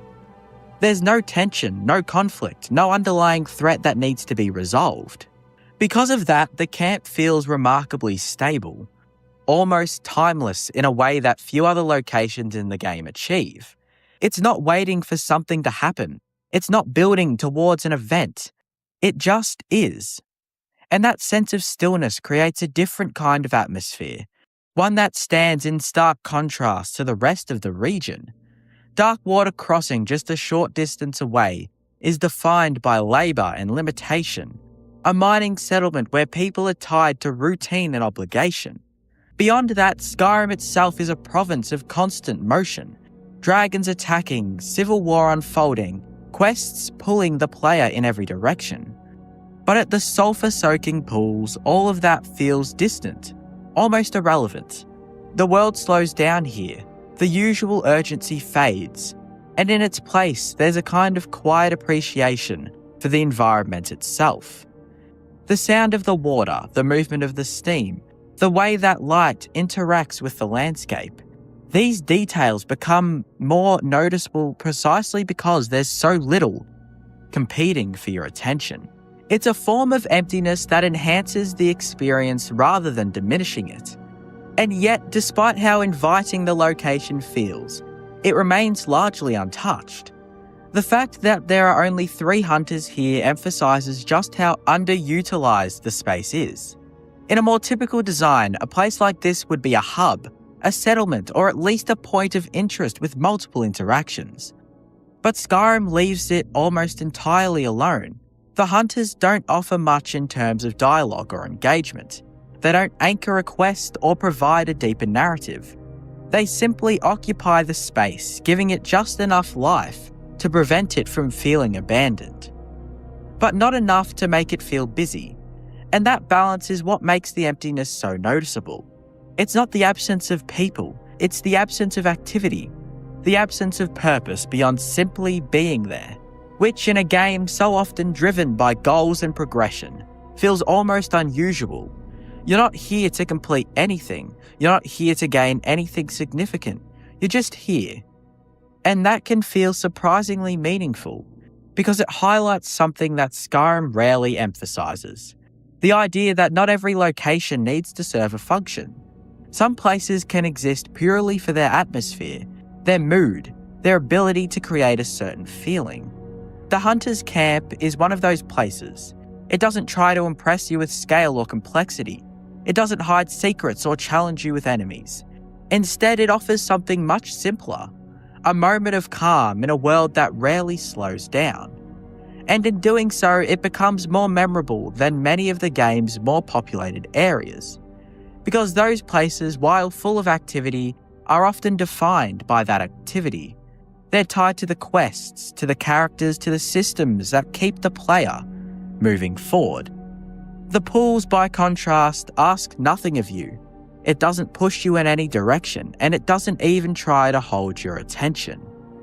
The burnt-down house in Morthal, the one at the centre of the Laid to Rest quest, is one of the clearest examples of how Skyrim uses emptiness, not just as atmosphere, but as contrast, placing something deeply unsettling right beside something that, on the surface, continues to function as normal. Morthal itself is already a strange town, quiet and fog-covered, lacking the energy of places like Whiterun or Solitude. But it is still lived in. People move about, conversations happen, routines continue. There is a sense of life, even if it's muted. And then there's the house, or what's left of it, sitting just off to the side, blackened and collapsed in on itself.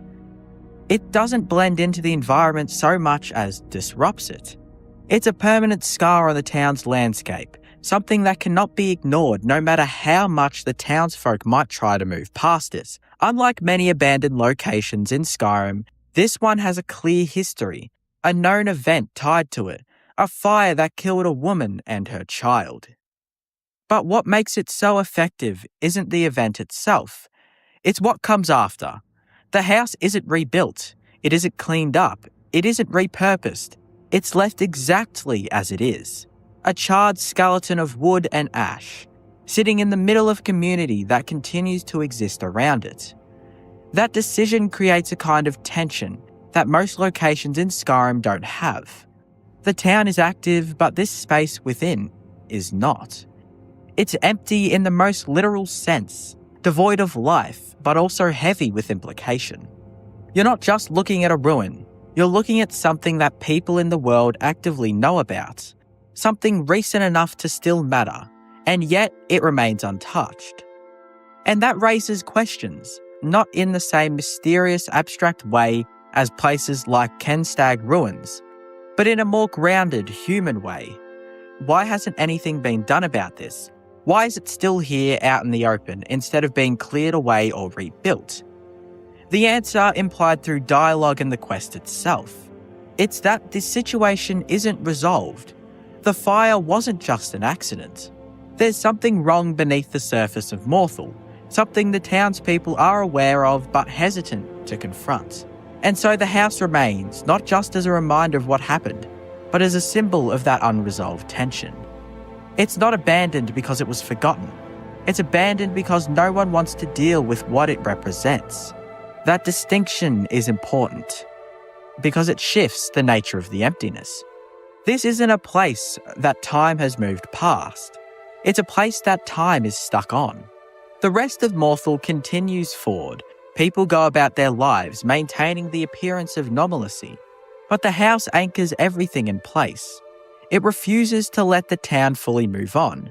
And when you approach it, when you step into the remains of the structure, that feeling becomes even more pronounced.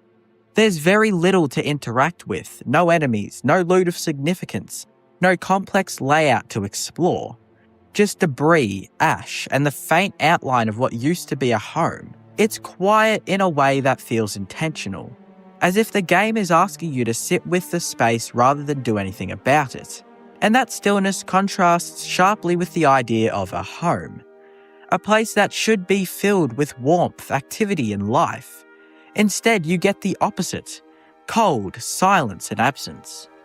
And yet, just like within the town itself, there's more beneath the surface. The Laid to Rest quest reveals that emptiness isn't entirely empty. The spirit of the child, Helgi, lingers, tied to the location in a way that blurs the line between presence and absence. This adds another layer to the space, turning it from a simple ruin into something more emotionally charged.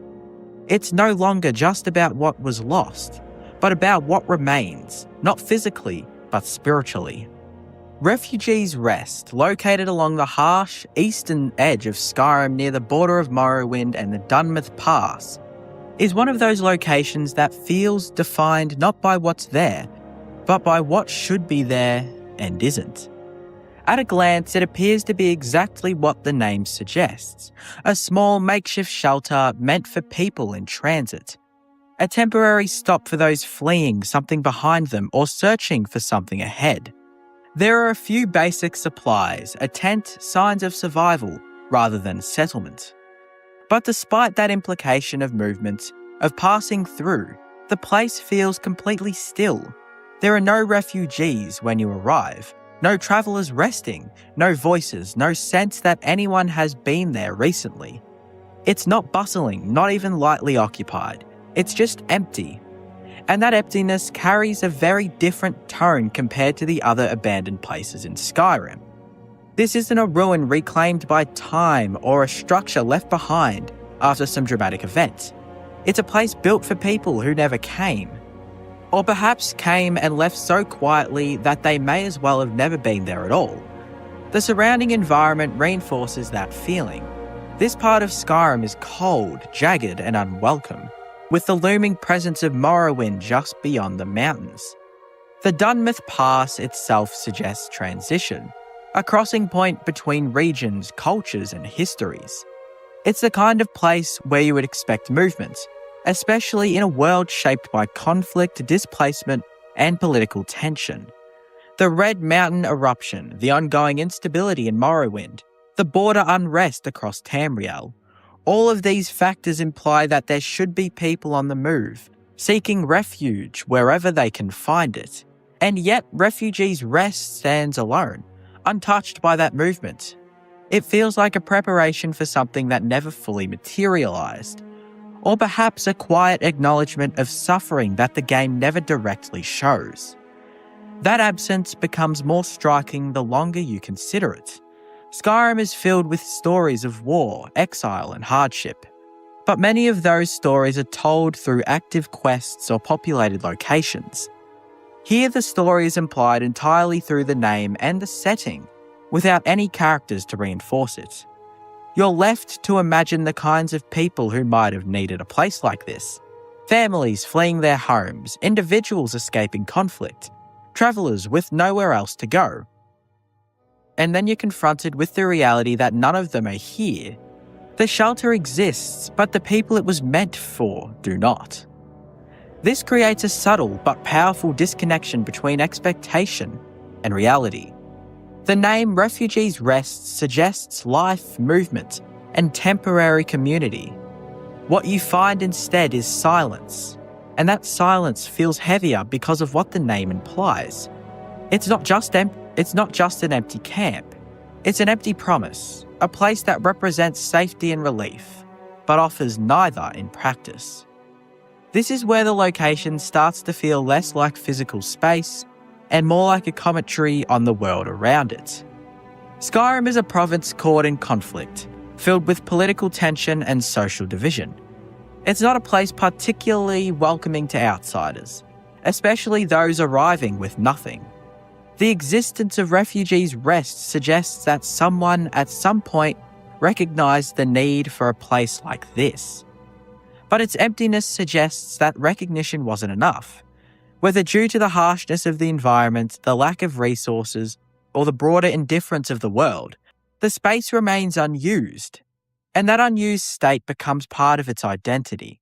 Skyrim is often remembered for its scale, its noise, and its constant sense of movement. Dragons circle overhead, cities carry on with their routines, and quests pull you endlessly from one place to another. It's a world that feels alive, or at the very least, always in motion. But what these empty and abandoned places reveal is that Skyrim's world isn't defined solely by what's happening. It's equally shaped by what isn't. Each of these locations present a different kind of emptiness. Clam Digger's Camp shows us what it's like when a place is simply left behind with no clear explanation, only the quiet suggestion of a life that didn't last. Deep Fault Crossing turns absence into something structural, a massive piece of architecture that has outlived its purpose, standing as a fragment of something we've never fully understood. What ties all of these together is not just that they're empty, but how they are empty. Skyrim doesn't treat absence as a single idea. Sometimes it's peaceful, sometimes it's unsettling, sometimes it raises questions, and other times it refuses to answer them entirely. These places don't guide you, don't reward you, and often don't even acknowledge your presence. They simply exist, quietly at the edges of the world. And in doing so, they reveal something important. Not every story in Skyrim is told through action or dialogue. Some are told through silence, through stillness, through the spaces where something should be and isn't. Because in a world so full of noise, it's often the quietest places that leave the strongest impression.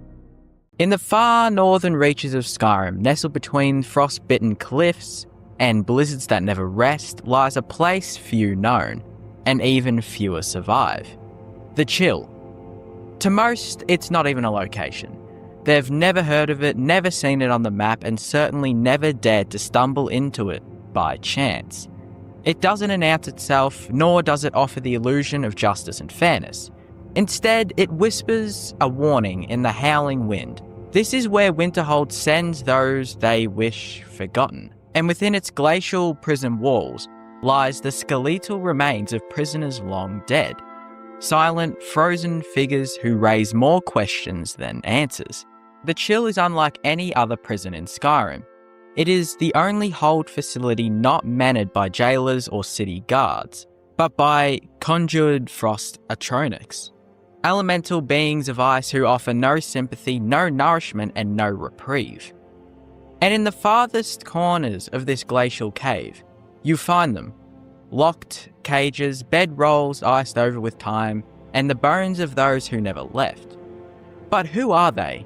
Why are they left to die? And what does this unassuming location tell us about Winterhold, the college, and the darker undercurrents of Skyrim's justice system? The Chill is not labelled on any map and cannot be found through exploration alone. In fact, the only way most players discover it is through an arrest in the hold of Winterhold, one of the least populated and most isolated regions in Skyrim. When you choose imprisonment over a fine in this hold, instead of waking up in a city cell, you awaken in a cave. The walls are slick with frost, the air is heavy with silence, the cells are small, metallic cages with adept-level locks. 3 of them line the cave's walls. Each cage contains a bedroll, some bones, and all emit a cheering aura of neglect. But unlike other jails in Skyrim, there is no exit mechanism, no waiting guard to release you after time has passed. This is a place where you are meant to escape or die in. But what truly sets the Chill apart is what you find when you look closely at the details.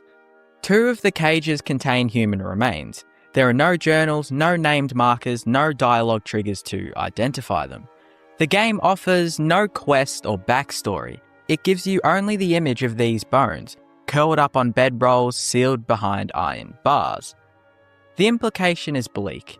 These were real prisoners, once alive, who died from exposure, starvation, or perhaps even at the hands of the frost trolls themselves. One cannot help but wonder, why are they so forgotten?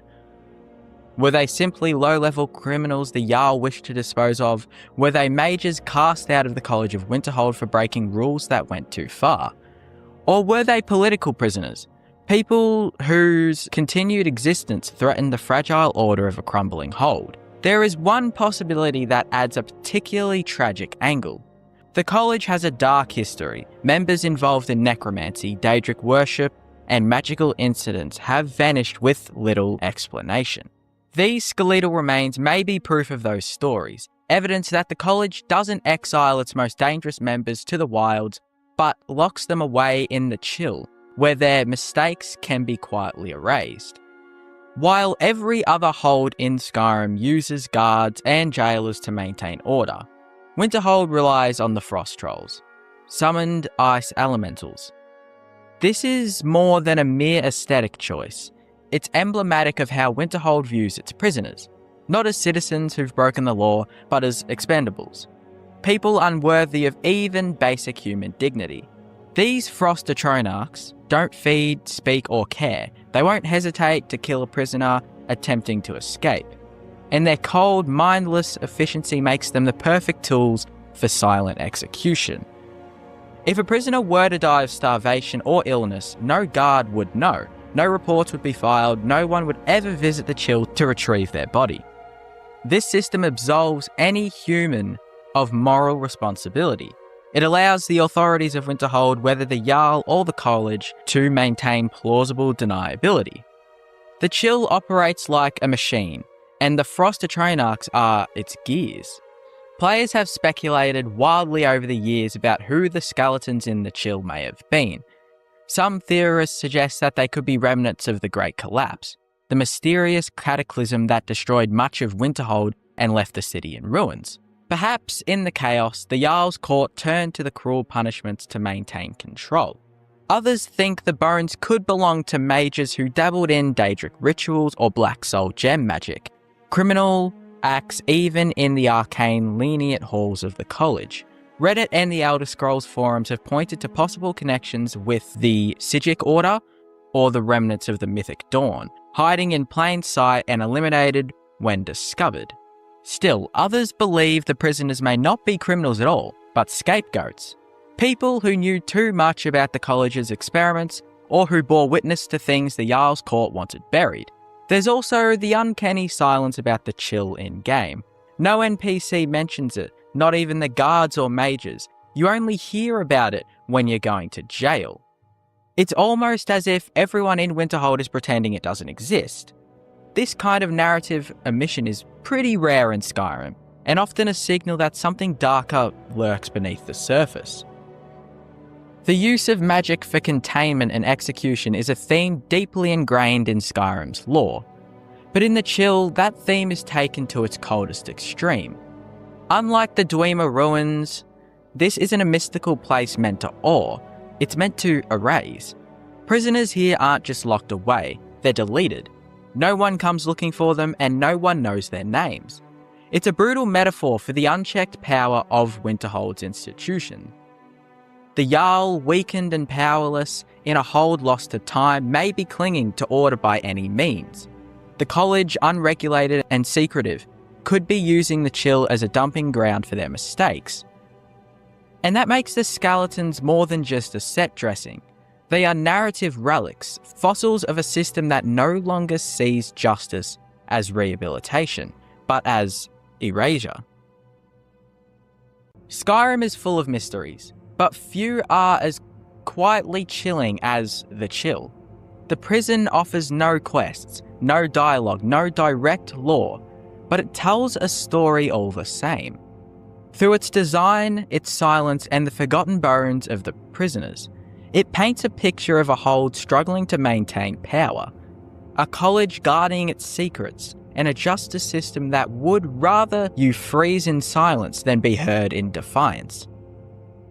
The skeletons remain not just as relics of failed escapes or neglected prisoners, but as symbols of a broader truth in Skyrim. Sometimes the coldest places aren't just made of ice, they're made of indifference. And in the end, maybe that's the scariest mystery of all. Because even in Skyrim, it's very rare to see something as neglected as this. Skyrim is filled with places players remember instantly. Major cities, iconic ruins, huge quest locations that become impossible to forget, no matter how many times you replay the game. But then there are other places. The ones hidden between mountains, buried deep in the wilderness, or tied to quests so small that most players never return after finding them once.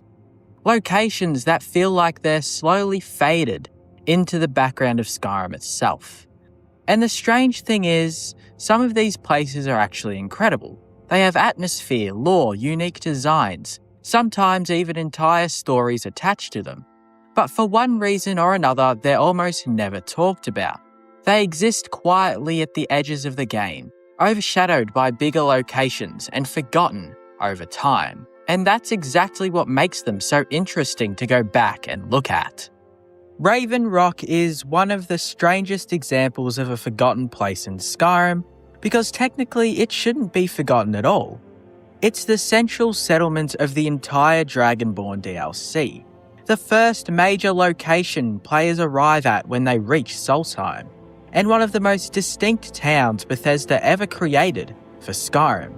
It has unique architecture, an entirely different atmosphere from mainland Skyrim, deep political and cultural tensions, and direct ties to some of the most important lore in the Elder Scrolls universe.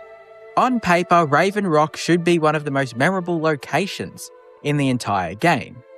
And yet somehow, once players leave the island behind, Raven Rock often fades from memory faster than almost any major settlement in Skyrim.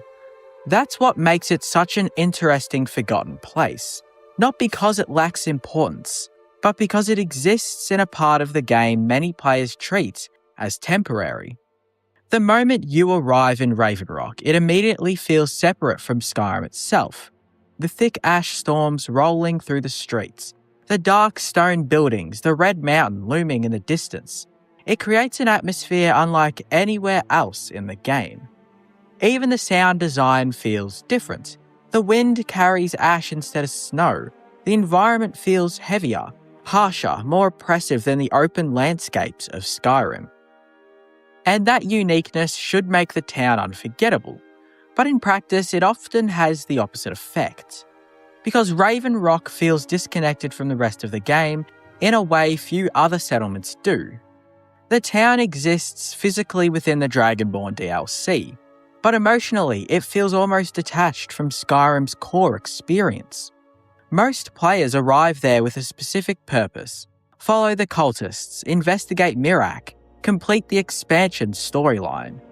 Raven Rock becomes a hub for progression rather than a place players naturally settle into over time. And once that progression ends, there's very little reason to return regularly. That temporary relationship within the town is a huge part of why it becomes forgotten. Compare it to cities like Whiterun or Solitude, which players revisit constantly throughout a playthrough. Those places become embedded into the rhythm of the game. Raven Rock never fully achieves that because Solstheim itself feels separated from Skyrim's normal flow. Travel there feels intentional, deliberate, almost isolated. And because of that, the town starts to feel like a memory from a different game entirely once the DLC is complete. The structure of Raven Rock reinforces this separation constantly. Unlike the sprawling cities of Skyrim, Raven Rock is compact and enclosed, surrounded by ash-covered walls and harsh terrain that make it feel trapped between survival and collapse. There's a constant sense that the settlement is struggling to endure rather than grow. That struggle defines the atmosphere of the town more than anything else. The Dunmer living there aren't thriving, they're surviving. Many NPCs speak openly about hardship, limited resources, and the difficulty of maintaining life on Solstheim. The town itself reflects this in its design. Buildings feel practical rather than grand, worn down by ash and time, shaped entirely around necessity. And that creates a very different emotional tone compared to Skyrim's mainland cities. Raven Rock feels tired, not ruined, not abandoned, just exhausted. That exhaustion becomes more noticeable the longer you stay there. Even after major questlines are completed, the town never truly changes. The ash storms continue, the tension remains, the environment stays harsh and oppressive. Unlike cities in Skyrim that feel dynamic due to the political conflict or faction activity, Raven Rock feels static in its hardship. And strangely, that makes it easier to forget over time, because the town doesn't evolve dramatically, it persists, quietly. That persistence is one of the most underrated aspects of Raven Rock's atmosphere. The settlement carries a constant feeling of endurance against impossible conditions. Solstheim itself is hostile, scarred by Red Mountain's eruption, and shaped by ash, snow, and isolation. Raven Rock exists within that environment almost stubbornly, refusing to disappear despite everything working against it. But because that endurance is subtle rather than dramatic, it rarely stays at the front of players' minds. The NPCs contribute heavily to this feeling. Characters like Councillor Morvain, Glover Mallory, and Cressius Carelius all reinforce the sense that Raven Rock is a place caught between survival and decline. There's history everywhere in the town, stories of mining struggles, political tension, family legacies, and Morrowind's collapse. But most of it unfolds quietly through dialogue rather than spectacle. And that quietness matters, because Skyrim players often remember locations through major events, battles, twists, large quest lines. Raven Rock's strength comes from atmosphere and slow world building, which ironically makes it easier for players to overlook once they leave. Even the visual design contributes to this forgotten quality. Raven Rock is visually stunning, but in a muted way. The ash-covered environment lacks the bright contrast or iconic landmarks that define places like Whiterun or Blackreach. Everything blends into shades of grey, black, and deep red. The town doesn't visually demand attention, it absorbs it into the surrounding landscape. That blending effect makes the settlement feel almost swallowed by Solstheim itself, like the island is slowly reclaiming it. And that creates another reason why Raven Rock becomes forgotten. It feels temporary even when it isn't. The town constantly gives the impression that it's barely holding together, that eventually the ash and isolation will consume it completely. That fragility lingers beneath everything, even after Miraak is defeated and the major threats are resolved. Raven Rock never feels victorious.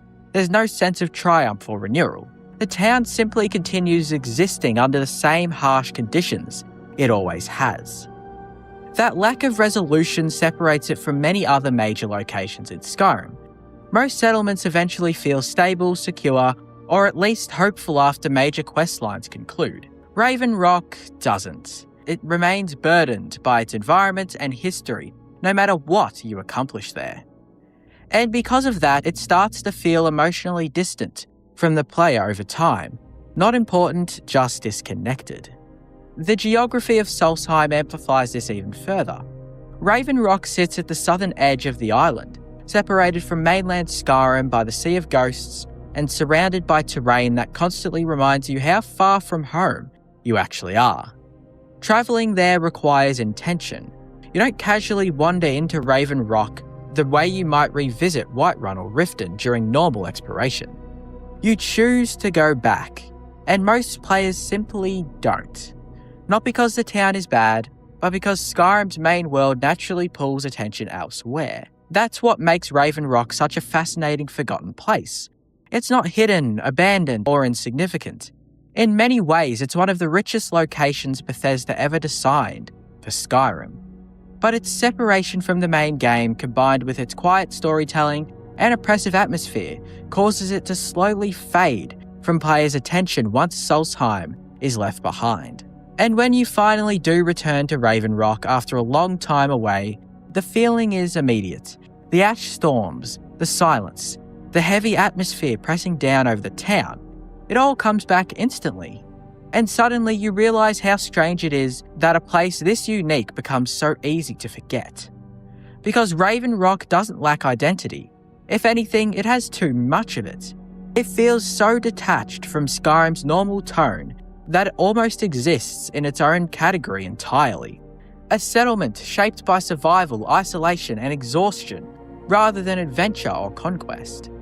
And that difference is exactly why it slips from memory so easily once the DLC ends. Not because players didn't enjoy it, but because Raven Rock feels like somewhere you visit briefly before returning to the real Skyrim. Even though in many ways it's one of the most fully realised places in the entire game. That's what makes it one of the most forgotten places in Skyrim. A town filled with atmosphere, history, and incredible world building, quietly buried beneath ash and distance, while the rest of the game moves on without it. Reekling Island is one of the easiest places in Skyrim to completely forget exists, and honestly, that's part of what makes it so fascinating. Hidden away off the northern coast of Solstheim, separated from almost everything else by freezing water and distance, the island feels less like a major location and more like something accidentally left behind at the edge of the map. Most players only ever encounter it briefly, if they encounter it at all. And even then, it's usually remembered as a strange side area filled with odd little goblin-like creatures riding boars rather than as an actual place with atmosphere or identity. But the more you look at Riekling Island and the other locations where Rieklings live, the stranger and more forgotten they begin to feel. Because Rieklings occupy a very unusual position in Skyrim's world. They aren't treated like a major faction, they aren't tied to huge quest lines, and despite being one of the most unique enemy groups in the Dragonborn DLC, they exist almost entirely on the fringes of the game world, tucked away into caves, ruins, icy coastlines, and isolated corners of Solstheim that many players barely spend time exploring. That marginal existence is what makes their locations feel so forgotten. Riekling Island itself immediately captures this feeling through isolation alone.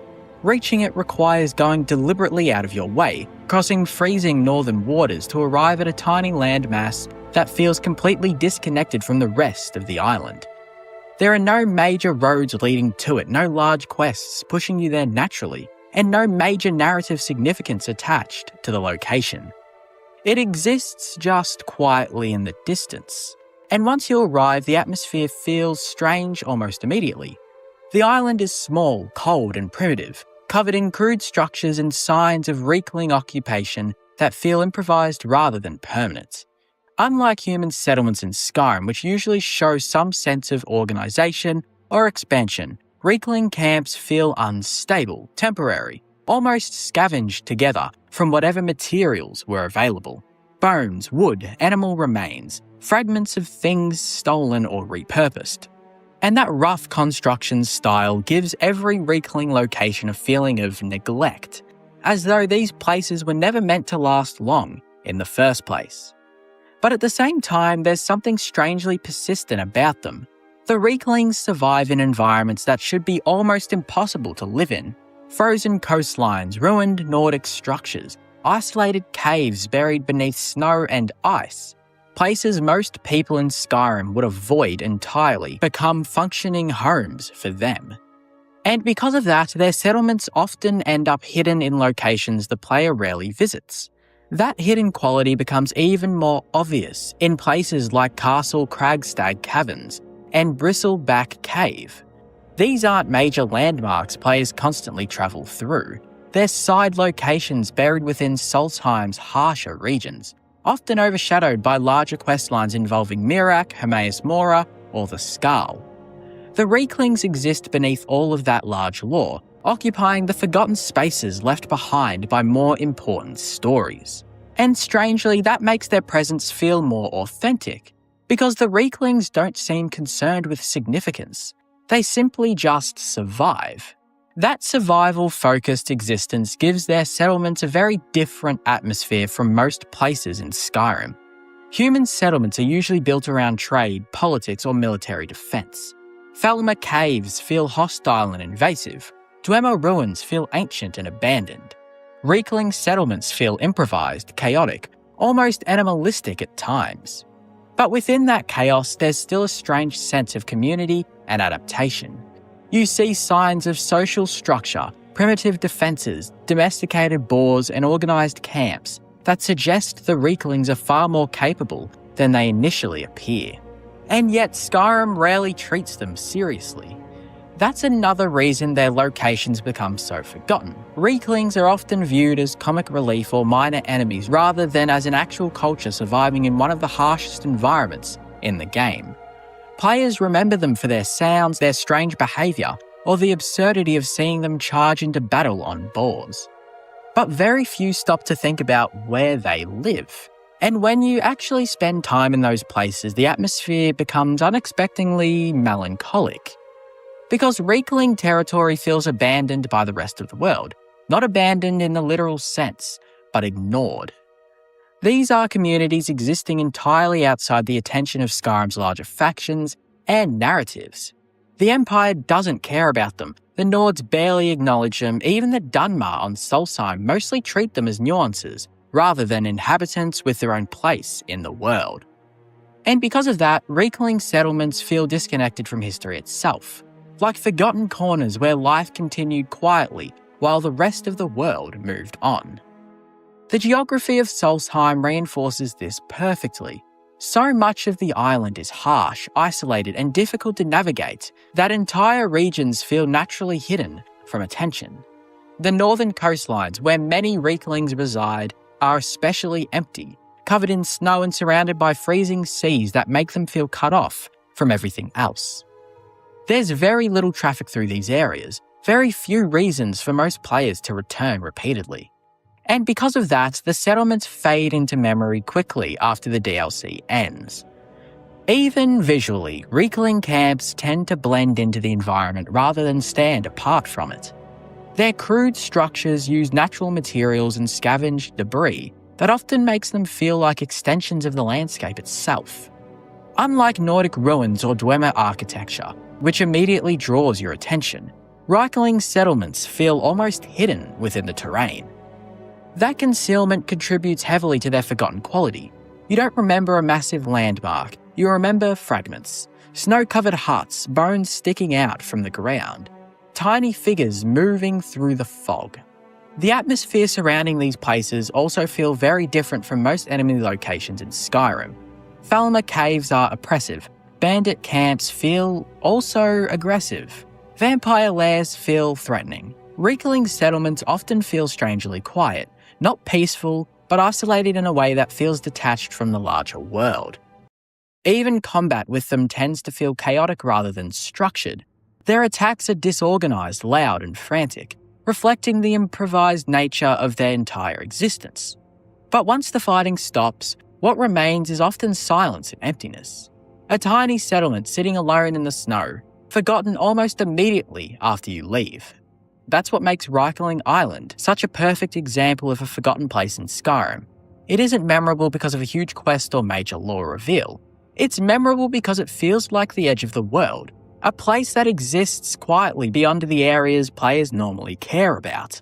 And the same applies to nearly every Riekling location across Solstheim. They occupy the margins, the leftover spaces, the regions too cold, remote, or insignificant for anyone else to claim. And because of that, their settlements carry a very different emotional tone than most places in Skyrim. They don't feel grand or important. They feel overlooked, surviving quietly at the edge of the map while everything else draws the player's attention elsewhere. That's why they become so easy to forget. Not because they lack atmosphere, not because they're poorly designed, but because Skyrim itself rarely pauses long enough to focus on them.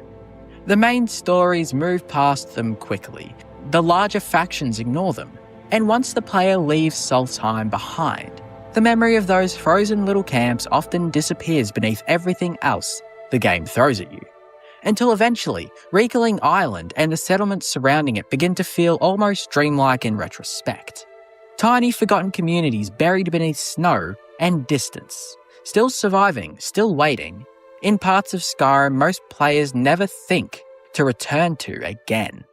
Skarl Village is one of the strangest places in Skyrim, because despite everything surrounding it, the lore, the isolation, the history tied to Miraak and Hermaeus Mora, it somehow feels like a place where almost nothing actually happens. And that contrast is exactly what makes it stand out. On paper, Skarl Village should feel important. It sits in one of the harshest regions in the entire game, home to a deeply spiritual group of people with unique beliefs, ancient traditions, and direct ties to some of the biggest events in the Dragonborn DLC. But when you actually spend time there, especially after completing the major quest lines connected to it, the village becomes eerily still, not abandoned, not empty, just quiet in a way that feels almost unnatural compared to the rest of Skyrim. That feeling starts with the village's location. Skarl Village is isolated even by Solstheim standards, tucked away in the snowy northern region of the island, far from the ash-covered chaos surrounding Raven Rock. The journey there already feels disconnected from normal exploration routes. You push through snowstorms, frozen terrain, and long stretches of wilderness where almost nothing breaks the silence, except the wind and the occasional hostile creature. And then you arrive at the village itself, a small cluster of buildings surrounded by snow, separated from everything else by sheer distance alone. At first glance, it feels like there should be more here. The atmosphere suggests significance. The Skarl have a unique culture, a different worldview from most people in Skyrim, a long history tied to the land itself. But once the initial novelty fades, you begin to notice how static the village actually is. The NPCs rarely move beyond their routines. The conversations stay limited. The environment barely changes. And unlike major towns or settlements elsewhere in Skyrim, Skarl Village doesn't feel like it's constantly generating activity around itself. It feels preserved in a fixed state. That fixed quality is what creates the sensation that nothing actually happens here.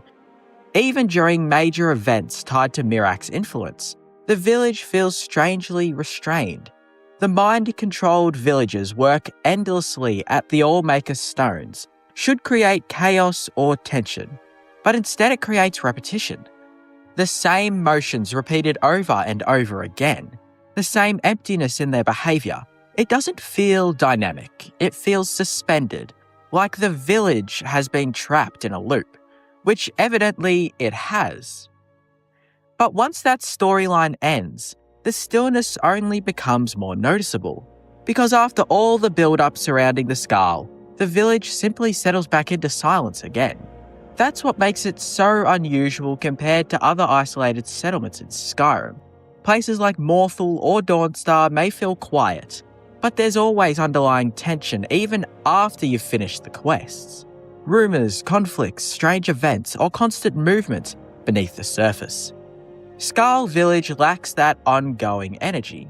Once its primary quests are complete, there's very little left to disturb the routine of the place. It just exists, unchanged, and that lack of change becomes almost eerie over time. The layout of the village reinforces this constantly. It's small, compact, and incredibly straightforward. You can understand the entire settlement within minutes of arriving. There are no hidden districts, no large taverns full of rotating NPC interactions. No sense that life is unfolding beyond what you immediately see. Everything is exposed and visible. And because of that, the village starts to feel less like a living settlement and more like a preserved snapshot of one. Even the NPCs contribute to this atmosphere. The Skarl people speak calmly, deliberately, almost uniformly. Their conversations revolve around tradition, balance, and respect for the Allmaker. But there's very little variation beyond that. They rarely feel spontaneous or emotionally reactive compared to NPCs elsewhere in Skyrim. That consistency can feel peaceful at first, but over time it starts to feel rigid, predictable, like the village itself resists disruption. And that resistance creates an unusual kind of emptiness. Skyrim is normally defined by unpredictability. Random encounters happen constantly. Dragons attack, NPCs fight, argue, travel, or even die. The world feels active even when you aren't directly engaging with it. Skarl Village feels disconnected from that activity, almost sealed away from it. That separation becomes even more obvious when you compare it to places like Raven Rock. Raven Rock feels alive with tension. Political struggles, economic issues, ash storms, and constant movement make the settlement feel unstable but active. Skarl Village sits at the opposite extreme. Its problems are either ancient or already resolved, leaving behind a place that feels suspended outside the normal rhythm of the game. Even the environment surrounding the village contributes to this sensation. Northern Solstheim is vast, cold, and quiet. Snow stretches endlessly across the landscape, broken only by distant mountains and sparse signs of life. There's very little traffic through the region, very few reasons for outsiders to visit regularly, and almost no sense of connection to the larger world. The village isn't just isolated geographically, it feels isolated narratively as well, like the game itself only briefly turns its attention toward the Skarl before moving on entirely. And because of that, Skarl Village begins to feel forgotten in a strange way. Not forgotten by lore, the Skarl remain culturally important, but forgotten by movement, progression, by by the constant momentum that drives most of Skyrim forward. That lack of momentum is what defines the village more than anything else. Nothing evolves there, nothing expands, nothing truly changes. The village simply returns to its routines no matter what happens around it. Even the architecture reinforces this stillness. The wooden huts are practical, minimal, and weathered by the environment. There's no sign of growth or development, no construction, no adaptation to the changing world beyond the village borders. Everything feels permanent in a way that's almost unsettling. Not ruined, not dying, just static. And static places in Skyrim always stand out because the rest of the game constantly pushes movement and discovery.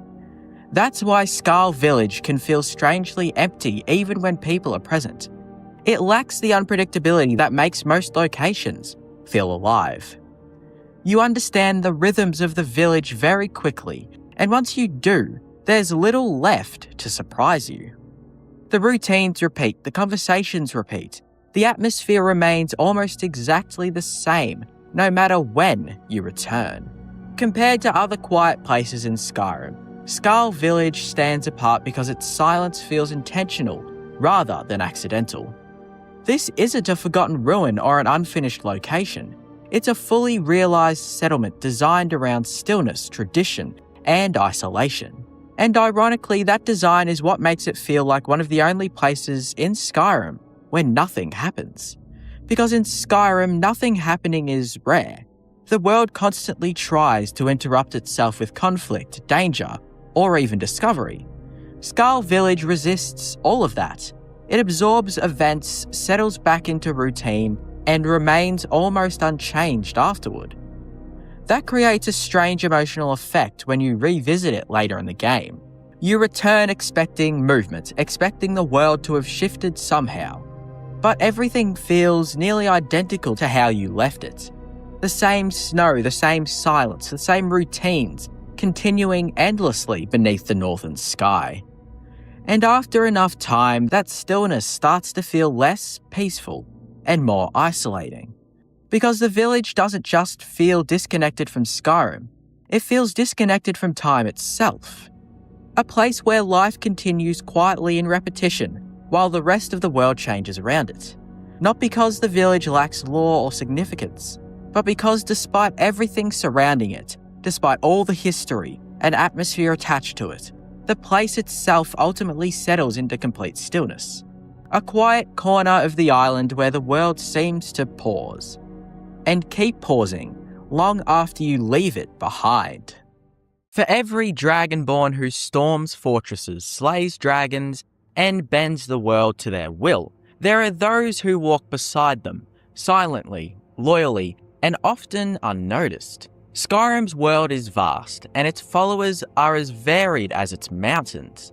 Warriors, mages, thieves, housecarls, and mercenaries. Some are beloved, like Lydia, whose tired sighs and battle cries are etched into memories. Or others, like Serana, carry entire stories on their shoulders. But for every famous companion, there is another who fades into obscurity. Some followers exist on the edges of the map. Forgotten mercenaries, minor quest givers, nameless blades waiting in abandoned forts. They are relics of a world that moves on without them. They were placed into Skyrim not to matter, but to fill space. Placeholders of companionship in a world that rarely looks back. Among all of these, one stands out as the most forgotten. Not because they are broken, or unworthy or disliked, but because Skyrim itself never gave them a chance to matter. In a small farming village west of Whiterun, there lives a young man named Eric. His home, Roickstead, is peaceful and plain. A handful of houses, a few fields, and a quiet inn.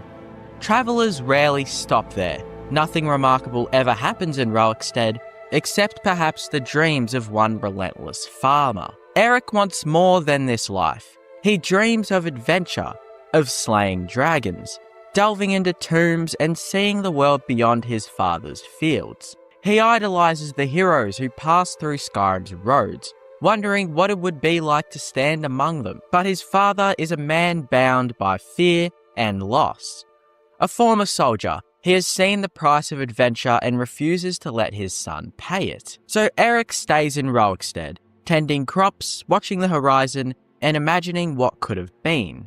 The player meets him there, leaning against the inn wall, speaking of the life he wishes he could have. And with a few words, the Dragonborn can change his fate, convincing his father to let him go, and helping him become Eric the Slayer.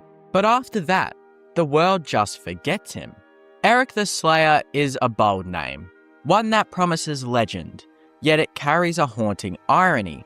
Once he becomes a follower, Eric takes on his new title proudly, shedding his farmer's garbs for armor and a sword. He speaks with determination, ready to face danger, ready to live the life he's dreamed of. But his transformation does feel incomplete. Not because of anything he does is wrong, but because Skyrim never gives him a chance to be what his name suggests. Eric the Slayer is one of Skyrim's few followers with a personal narrative. He has a beginning, a dream, a family, and a name earned through character, not combat. But the game doesn't follow through. He joins you, fights beside you, and that's it. No questline, no closure, no homecoming. He can join the Blades, but he still feels forgotten in the wide world of Skyrim's companions. He becomes lost in the endless rotation of Skyrim's followers. Just another sword arm, another line of dialogue fading into the background. His title, the Slayer, becomes a cruel joke, not because he fails to live up to it, but because no one remembers to ask whether he ever did. Röykstead itself is part of Eric's curse. The town is one of Skyrim's most isolated locations, a farming settlement tucked away between the Reach and Whiterun Hold, far from major roads or trade routes. Players visit it once, maybe twice, and rarely return. That geography shapes Eric's fate. He begins his story in a place that few players ever think about. And when he leaves it, there's no reason to go back. His home doesn't grow or change. His father doesn't get new dialogue. The town doesn't evolve with his absence. Eric's journey, therefore, is frozen in time. His leaving means nothing to the world, not even to Röykstead itself. This is the tragedy of Skyrim's forgotten spaces. They are alive only when you look at them. Once you walk away, they return to silence. And in that silence, characters like Eric vanish completely. Some followers in Skyrim achieve a kind of immortality. Lydia is remembered for her weary sarcasm and her loyalty unto death. Serana is remembered for her story, her conflict, and her heart. Even minor companions like Fandel or Janasa have unique reputations in the community. But Eric, he exists in the liminal space between relevance and erasure. He's not a bad follower at all. His combat is competent, his voice lines charmingly naive, his personality endearing, but Skyrim doesn't give him a purpose beyond that. He has no quest to complete, no items to find, no emotions are to conclude. He is static, in a game that thrives on movement. When players dismiss him, he simply returns to Röykstead, resuming the life he once longed to live. It's as though the world itself refuses to believe he could do more. In a land filled with warriors and gods, Eric is simply ordinary, and in Skyrim, ordinary is the same as invisible. What makes Eric the Slayer truly fascinating isn't his strength or weakness, it's his humanity. Most followers in Skyrim are defined by extremes. They are deadly assassins, tragic mages, divine heroes, or legendary warriors. Eric, by contrast, is painfully human. He doubts himself, he talks about his father, he admits his fear. That vulnerability makes him one of the most realistic characters in the game, and perhaps the most relatable. Who hasn't wanted to escape a small town? Who hasn't dreamed of being more, only to find that the world doesn't notice? In Eric, Skyrim quietly hides a mirror. He represents every dream that never quite takes flight. And that's what makes his eventual obscurity so heartbreaking. Because when you forget Eric, as most players do, you're forgetting something more than a follower. you're forgetting the beating heart of a person who wanted to matter. If you return to Roekstead after dismissing Eric, you find nothing has changed. His father greets you with the same words, the crops still grow, the innkeeper still cleans the same mugs. Time has basically stood still. But knowing Eric's journey, there's a subtle melancholy in that stillness. The fields are quieter without him. The air feels heavier. It's easy to imagine his father sitting at his table, wondering if his son is alive. It's easy to imagine Eric standing on a hill somewhere, staring back toward the village, wondering if he did eventually make a mistake. Roekstead becomes more than just a dot on the map. It becomes a symbol of ambition stifled, of potential unfulfilled, of dreams that bloom and die quietly in the shadow of greater things. In that sense, Eric isn't just the most forgotten follower or the loneliest companion. He's the embodiment of Skyrim's forgotten lives. If you travel to Roekstead at sunset, you can almost see him, a young man standing by the inn, sword in hand, gazing toward the horizon. You might have taken him with you once, you might have left him behind. Either way, his story remains unfinished. Eric the Slayer isn't a hero or legend. He's a whisper of what could have been, a dreamer trapped in a world that forgot how to dream. In the end, his tale reminds us that Skyrim's greatness doesn't just lie in dragons, shouts, or prophecies. It lies in the small, quiet people who dared to hope they could be something more. And in that sense, Eric will never truly be forgotten. Followers are the lifeblood of Skyrim's world. They make the frozen wilderness feel less lonely, lend a blade in battle, and remind the Dragonborn that even heroes need allies. From Lydia's stoic loyalty to Serana's tragic charm, followers in the Elder Scrolls Skyrim are more than simple companions. They're pieces of narrative identity scattered across the land. Yet, not all followers share in that attention. Some are adored by players, immortalized in memes, stories, and mods. Others, however, fade into obscurity, forgotten not because they lack worth, but because the game itself hides them away, burying their stories beneath the noise of dragons and destiny.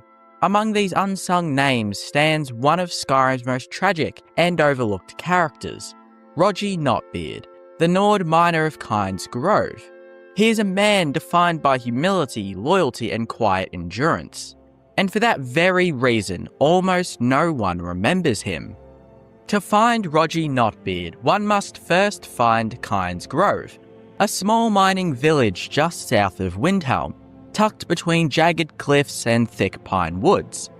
It's the kind of place most players pass through once, perhaps on their way to fight the dragon during the Way of the Voice. The dragon's resurrection overshadows everything, even the people who live there. Rogi can be found in the Braidwood Inn, usually drinking or sharing stories with the locals. He's a miner by trade, though his family's history runs deep with adventure and pride.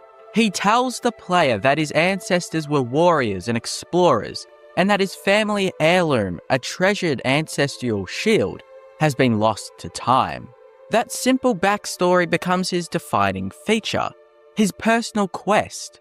Rogi's ancestral shield sends a player to recover it from one of several possible Radiant dungeons. It's a small, unassuming favour, a far cry from the epic battles or Daedric bargains that define other quests. But that's the tragedy of Rogi Notbeard. His story is simple, human, and entirely overshadowed. Skyrim's world doesn't pause for men like him. Unlike Serana, Farkas, or Ayla, Rogi has no scripted battles, no grand introduction, and no unique combat dialogue. He doesn't tie into a faction or carry mortal weight. When his quest is complete, he becomes available as a follower, but few players even realise it. Part of the reason lies in his placement. Kynes Grove is small, with no quests leading the player to speak with its residents beyond brief encounters. Rogi himself is never essential to any main questline, unless you explore and talk to him by chance. You'll likely never even know he exists. And even if you do recruit him, his combat abilities are modest. He is a warrior, yes, but one of middling skill, without special perks or remarkable dialogue. In a world filled with vampires, mercenaries, and werewolves, a simple miner fades quickly into the background. But what makes Rogi truly forgotten isn't his statistics, it's his humanity. Skyrim's world celebrates grand heroics and dark magic. It rarely celebrates the ordinary man who wakes up, works, and drinks to forget how small his life has become. Rogi Notbeard embodies that ordinariness so perfectly that he vanishes into it. Kynes Grove itself, it is a settlement that exists in the margins. Not quite a village, not quite a ruin. Its people are miners eking out a living beneath the shadow of dragon-haunted mountains. Rogi represents the working class of Skyrim, the ones who dig, build, and survive while heroes chase prophecy. He is a reflection of the lives the Dragonborn passes without noticing. When you speak to him, there's a warmth in his tone, a rough honesty that contrasts sharply with the arrogance of nobles or mercenaries. He doesn't want power, he doesn't seek vengeance. All he wants is to reclaim his family's honour, symbolised in a shield lost long ago. That quest, modest as it seems, says everything about him. He doesn't dream of slaying dragons or ruling kingdoms. He dreams of remembering who his people were. And in doing so, he exposes one of Skyrim's quietest truths, that history forgets those who never sought to shape it. The tragedy of him isn't just narrative, it's mechanical. Skyrim's design ensures his obscurity. He has no unique voice actor. His quest lacks journal depth or branching choices. His follower mechanics are identical to countless others. He doesn't tie into Radiant events, doesn't attend gatherings, and doesn't appear in factional politics. And yet, the lack of distinction is the point. Rogi represents the countless Nords, miners, farmers, and soldiers who populate Skyrim's world but never make its history books. He is the statistical average given form. That's why most players never recruit him, not because he is unworthy, but because the game itself whispers that he isn't important. And in that silence, the player learns something profound about Skyrim's world. Importance is not the same as worth. Rogi's Ancestral Shield quest, though simple, is surprisingly vast when examined closely. He asks the Dragonborn to retrieve a piece of his family's past, lost in some forgotten dungeon. There's something deeply symbolic about this quest. A man buried in obscurity sends the player into another forgotten place to recover a relic of a forgotten line. Every step of that journey is an act of remembrance, one that only the player can complete. And yet, once the shield is recovered, the quest ends quietly. Rogi thanks you, offers his friendship, and if asked, will follow you into battle. There are no fanfares, no grand rewards, no future dialogue about his restored pride. It's hauntingly human in its smallness. In a world where every quest seems to serve destiny, this one serves only memory. And that, paradoxically, is what makes it unforgettable, even as most forget it exists. To understand Rogi's obscurity, one must contrast him with Skyrim's more famous followers. Lydia, the House Carl of Whiterun, becomes iconic because she's scripted into the main quest. Serana from the Dawnguard DLC offers complex backstories and moral tension. Cicero, the Mad Jester, combines humour and darkness. Rogi, however, offers no drama. He is not a symbol of tragedy or power, merely of persistence. His strength lies not in magic or madness, but in work. In many ways, he is the anti-Serana. Where she is ancient and cursed, he is mortal and ordinary. Where she struggles with immortality, he struggles with legacy.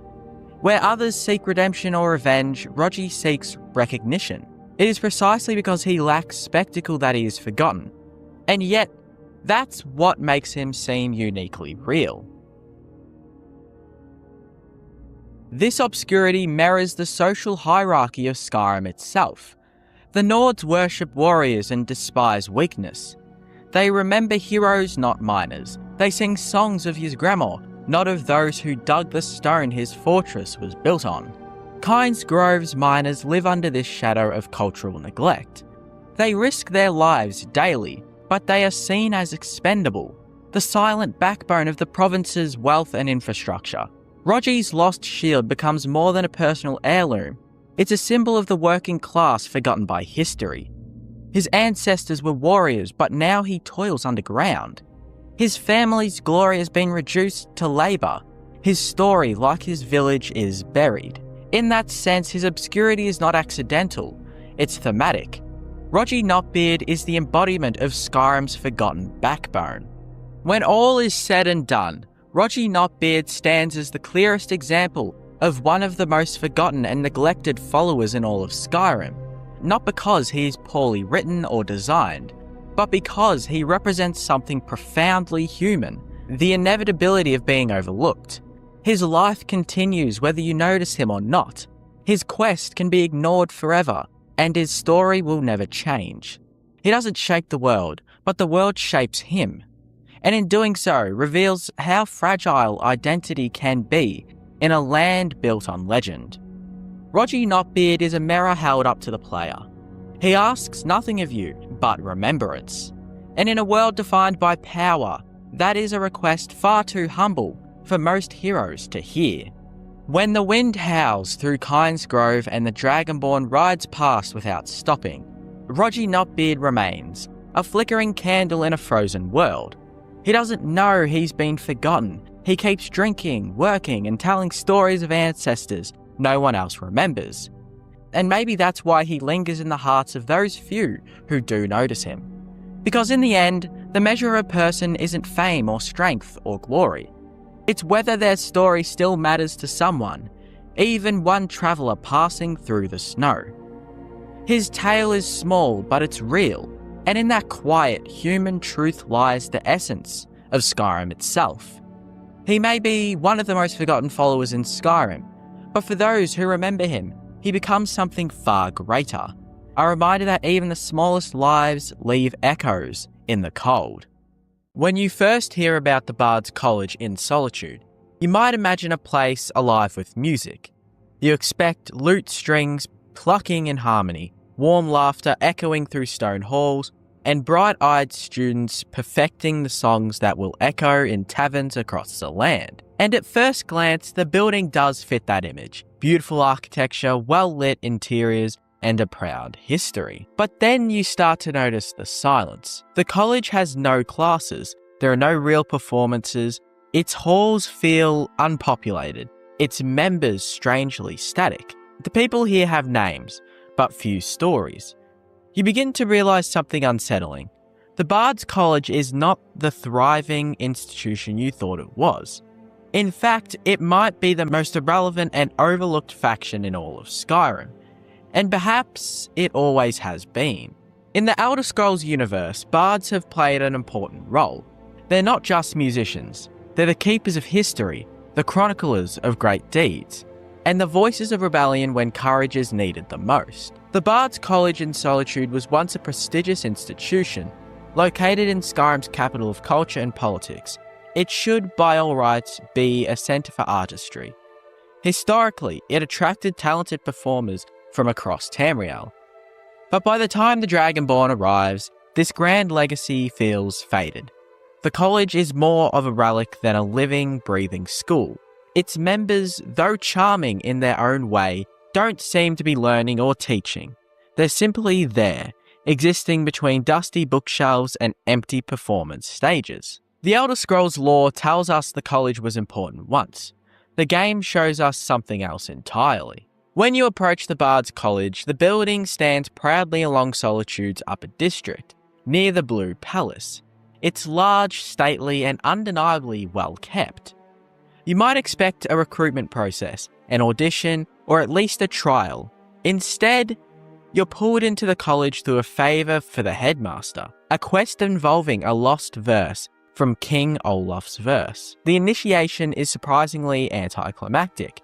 You don't prove yourself as a musician, you don't learn a song, you don't even play an instrument. You simply recover a piece of writing, return it, and watch a festival unfold. And just like that, you're a bard. Except you're not given classes or lessons or a role to play. You've joined a faction that doesn't actually do anything.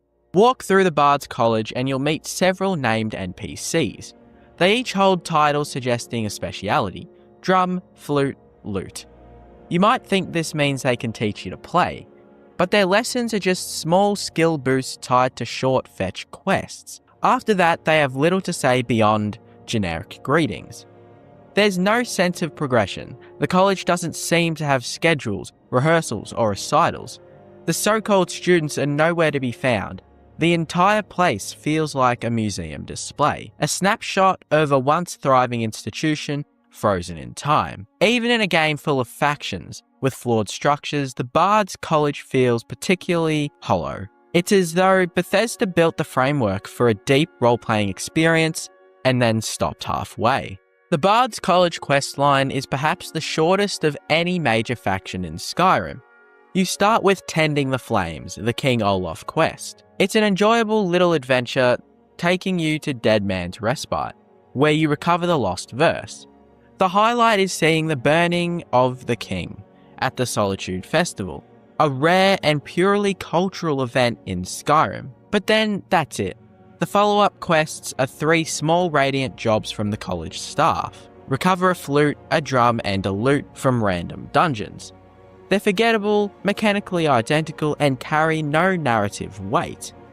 When you finish them, nothing changes in the college. You receive a few gold coins and skill boosts, but no new opportunities, no recognition, no sense that you've advanced as a bard.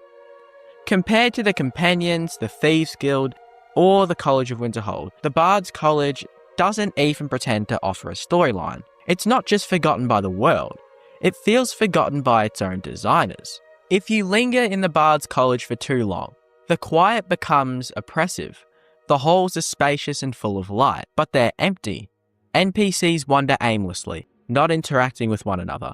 No music plays unless you force it by requesting a performance from a wandering bard in a tavern, not from anyone here in the actual Bard's College. You'd expect this to be a lively counterpoint to Skyrim's many battle-worn halls and dark dungeons.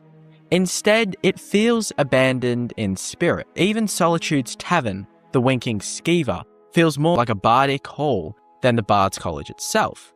The Dragonborn, savior of the world, can become a member of the faction and still find themselves standing alone in a silent room, wondering if anyone in this building even remembers their name. Lore-wise, the Bard's College should be one of the most politically and culturally influential factions in Skyrim.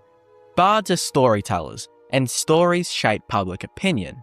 A good song can spark rebellion, inspire warriors, or preserve a king's legacy. And yet in Skyrim's civil war, a conflict perfectly suited for propaganda, the Bard's College does nothing. No songs are written about the Stormcloaks or the Empire.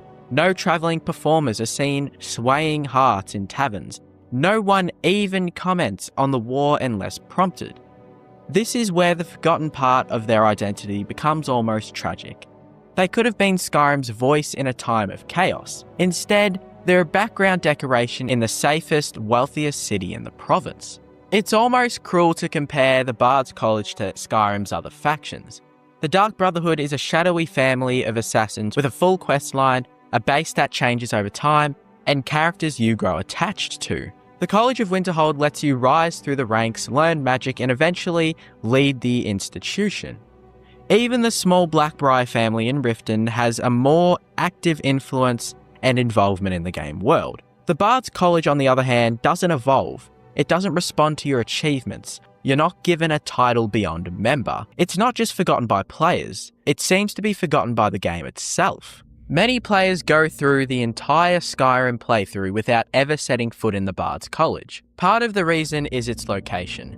Solitude is far to the northwest, often visited late in the game.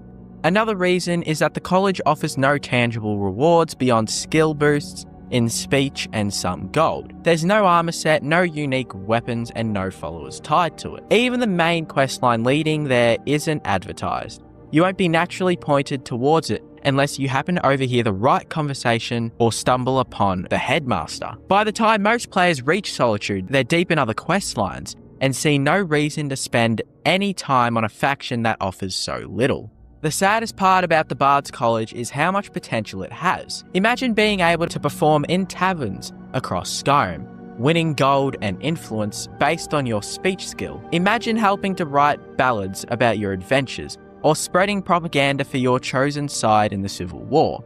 Imagine bards travelling with you, their music changing based on the region you're in. The framework for such a system is here. The NPCs exist, the building exists, and the idea exists. But instead of becoming a hub for player creativity and roleplay, the Bard's College is a hollow shell, a faction that exists in name only. So why bother joining the Bard's College at all? For completionists, it's simply another faction to tick off the list. For role players, it can be a headcanon choice, imagining your Dragonborn's life as a wandering poet. For modders, it's fertile ground to expand upon. And indeed, several mods overhaul the college to give it more quests, performances, and relevance. But in vanilla Skyrim, the college remains a curiosity, a stop on the way to greater things. It's a place you visit once, maybe twice, and then like the rest of the world, you forget it's there. In a world of dragons, assassins, mages, and thieves, the Bard's College is a whisper. It sits in a beautiful hall in Solitude, surrounded by people with titles and instruments, yet no music fills the air. The members are more like caretakers of an empty theatre than active participants in Skyrim's story. They could have been powerful, they could have been relevant, they could have been the voice of the people in a time of war. Instead, they are the most forgotten faction in all of Skyrim, and perhaps somewhere in these quiet walls, they know it. Most cults in Skyrim scream their presence. The Dark Brotherhood carves assassinations into the walls of Skyrim's history. The Vigilance of Stendarr broadcast their mission from every shrine and every ruin. The Daedric princes appear in dreams, in haunted artifacts, and in the mouths of madmen. But then there's the Mythic Dawn, a name once feared across the Empire, a group whose leader slit a god's throat and opened the gates of oblivion. Their history is burned into the towers. Their symbol, rising sun, black and red, is still known to the scholars of Tamriel, and yet in Skyrim they feel forgotten, half alive, an echo of something that once mattered. But even more so now, they're just a whisper in a cave, and the most unnerving part is, they're still waiting. To understand how strange their presence is in Skyrim, you have to remember what they did. The Mythic Dawn wasn't just a cult. They were responsible for the assassination of Uriel Septim VII, the Oblivion Crisis, and the literal destruction of cities. Their Daedric lord walked the mortal world, and yet they were still defeated. Their leader, Markarth, was killed, the gates were sealed, their future vanished. So when Skyrim introduced them again, through books, ruins, and one especially eerie quest, you expect something bigger, more coordinated and more dangerous. But what you find is quieter, smaller. A couple of worshippers in a cave, huddled around a fire, cling to prophecy. It's not ambition anymore, it's desperation. You meet Silas in Dawnstar. He runs a museum, or rather, he wants to. It's called the Mythic Dawn Museum, and it's not well loved. Guards warn you off, citizens avoid him. He's not dangerous, but he's just off. Inside, he shows you relics, robes, books, a Daedric dagger. He's collected everything he could from the ashes of a forgotten cult. He speaks with reverence, but also with something close to loneliness. He's not surrounded by followers, he's surrounded by silence. He's the only one at the museum, at a museum no one visits. Worships for a god who never gave him a voice. This isn't the start of a revolution, it's a man building a shrine to memory. The quest Silas gives you is called Pieces of the Past. Your goal? Recover the 3 parts of Mehrunes' razor, a legendary Daedric weapon shattered after the crisis. This sounds like the beginning of something grand, but each piece you retrieve reveals something unexpected. The first is in the hands of a man who wants nothing to do with the cult. The second belongs to a paranoid noble who doesn't understand what he's holding. The third is guarded by a Hagraven cult who see it as just another tool of power. No one reveres the razor anymore. No one remembers why it mattered. Each step you take confirms the same thing. The Mythic Dawn didn't fade into shadows. They crumbled into irrelevance. Once you gather the pieces, Silas asks you to meet at the shrine, a stone altar hidden in the Mountain of the Pale. This shrine is one of the loneliest places in the game. Wind lashes at you, snow mutes every footstep. There are no pilgrims, no sign of recent life, just frozen stone and a cold promise. And when you arrive, Dagon speaks. For the first time in centuries, the Prince of Destruction addresses a mortal. He asks you to kill Silas, to prove your worth, and to earn the razor's full power. You can choose, but either way, the moment is telling. Dagon doesn't care about the Mythic Dawn anymore. He doesn't thank Silas, he doesn't restore the cult, he only wants blood. And once he gets it, the mountain is silent again. If you choose to spare Silas, the shrine remains lifeless. Dagon falls silent, the razor stays broken. If you kill him, the shrine activates. Demora guardians emerge, you fight, you win, you claim the blade. But there's no fanfare, no new followers, no secret rooms or quests or lore. You're left alone on the mountaintop, razor in hand, a Daedric weapon with no cult behind it. Just a dagger, just a name, and just an echo of fire in a frozen land. The Mythic Dawn does exist elsewhere in Skyrim, but only barely. In books, in journals, in footnotes. You can find the commentaries, you can read his apocalyptic rhetoric, his promises of paradise through destruction, but it doesn't inspire you. It doesn't threaten, it reads like a scripture from a forgotten god. Even the vigilance of Stendar, who monitor Daedric cults, barely mention the Mythic Dawn. Because in a world of vampires, dragons, and cannibals, the Mythic Dawn just don't really matter anymore. Again, there are no Mythic Dawn agents in cities, no new cells forming in caves, no secret notes pointing to a grand design. Compare that to the Dark Brotherhood, who rebuild from ruins. Even minor cults, like the Afflicted, have dungeons, purpose, and identity. But the Mythic Dawn, well, they're not growing, they're not hiding, they're just fading.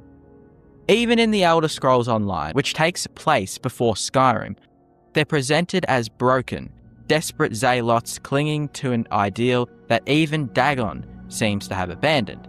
And that's what makes them so haunting. Not because they're evil, but because they're forgotten evil. The kind that doesn't end with a bang, but just a slow, pitiful ember. So why are they here at all? Why resurrect a cult only to show its decay? Maybe that's the point. The Mythic Dawn isn't here to terrify you. They're here to remind you that some ideologies don't die in fire. They die in failure, in fading purpose, in cold shrines and unvisited museums. Their presence in Skyrim isn't a threat, it's a ghost. And in a game so obsessed with legacy, with prophecy, and with power, the Mythic Dawn might just be the best warning of all, that not every story can get a second chapter.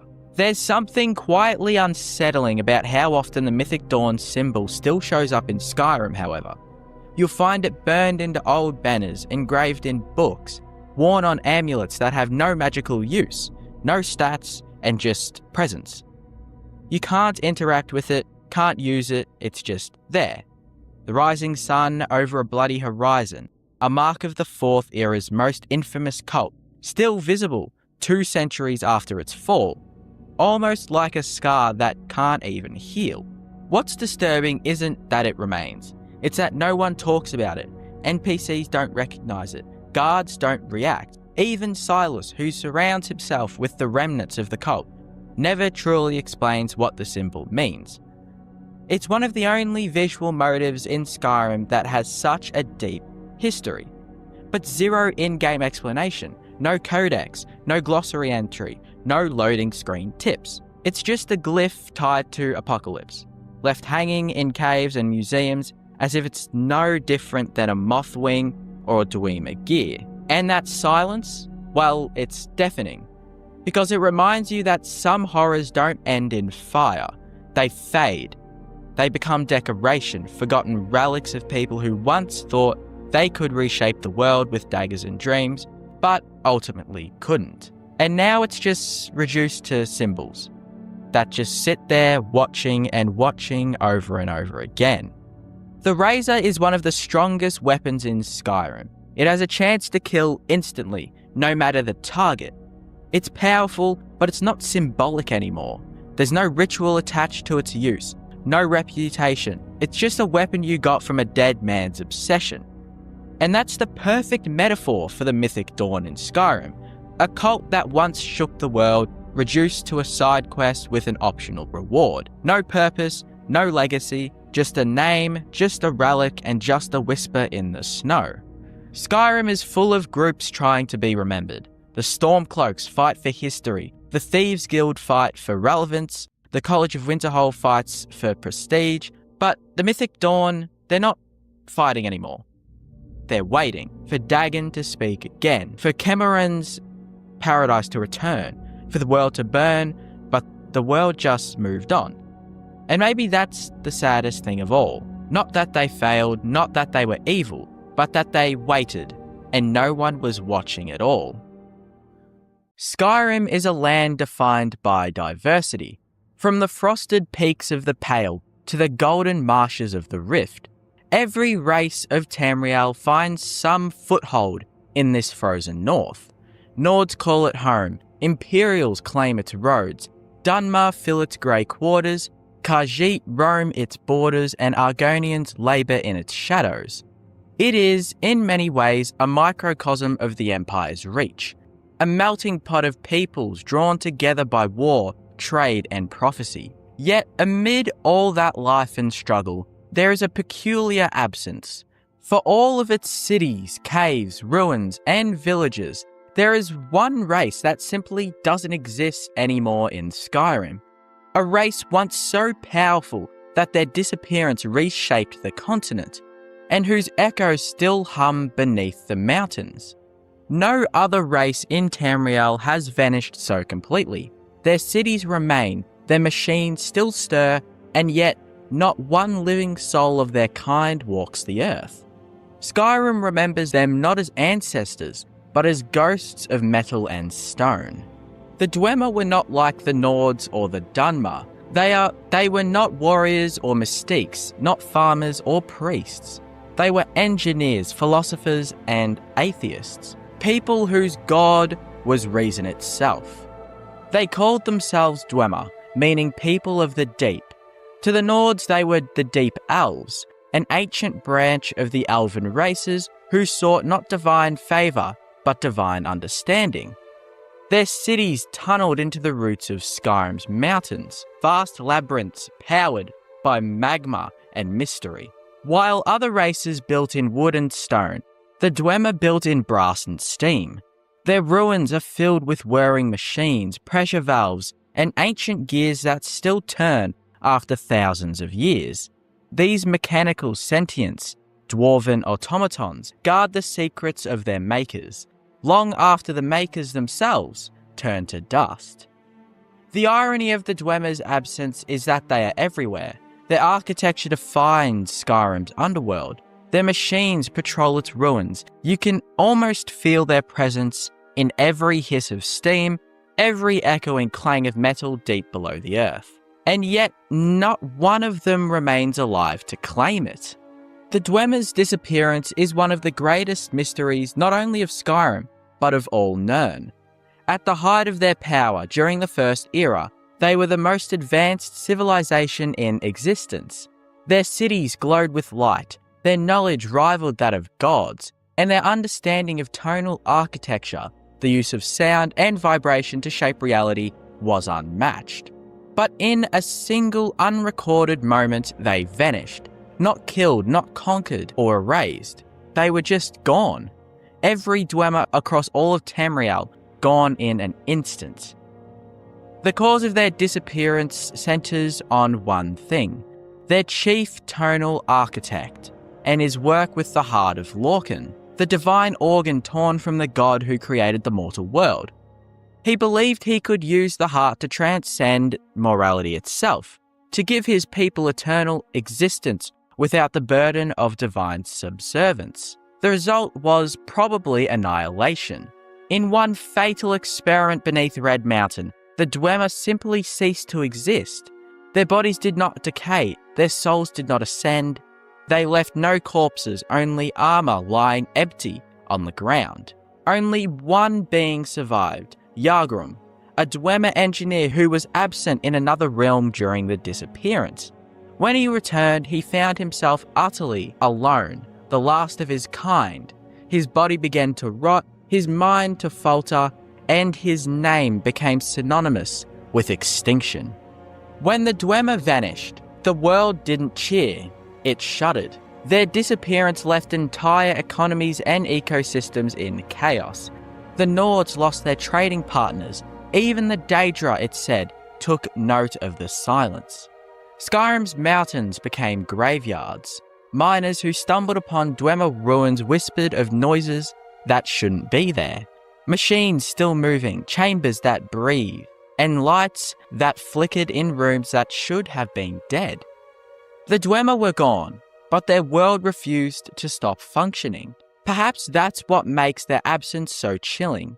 Death in Skyrim is common. You can meet ghosts, Draga, or necromancers who cheat it daily. But the Dwemer didn't die. They simply stopped existing, leaving behind a world that continues to function as though waiting for their return. Every gear that turns in their ruins is a heartbeat with no body. Every glowing crystal is a memory with no mind. If the Dwemer are gone, why do their creations still walk? The dwarven automatons are the last moving fragments of a vanished civilization. These machines defend the ruins tirelessly, programmed to attack anything that disturbs their halls. Some scholars believe the automatons are powered by magical cores or soul gems, but others whisper that the Dwemer themselves became these machines. That Cagrene's great experiment didn't destroy them, it transformed them. This theory suggests that the Dwemer didn't die.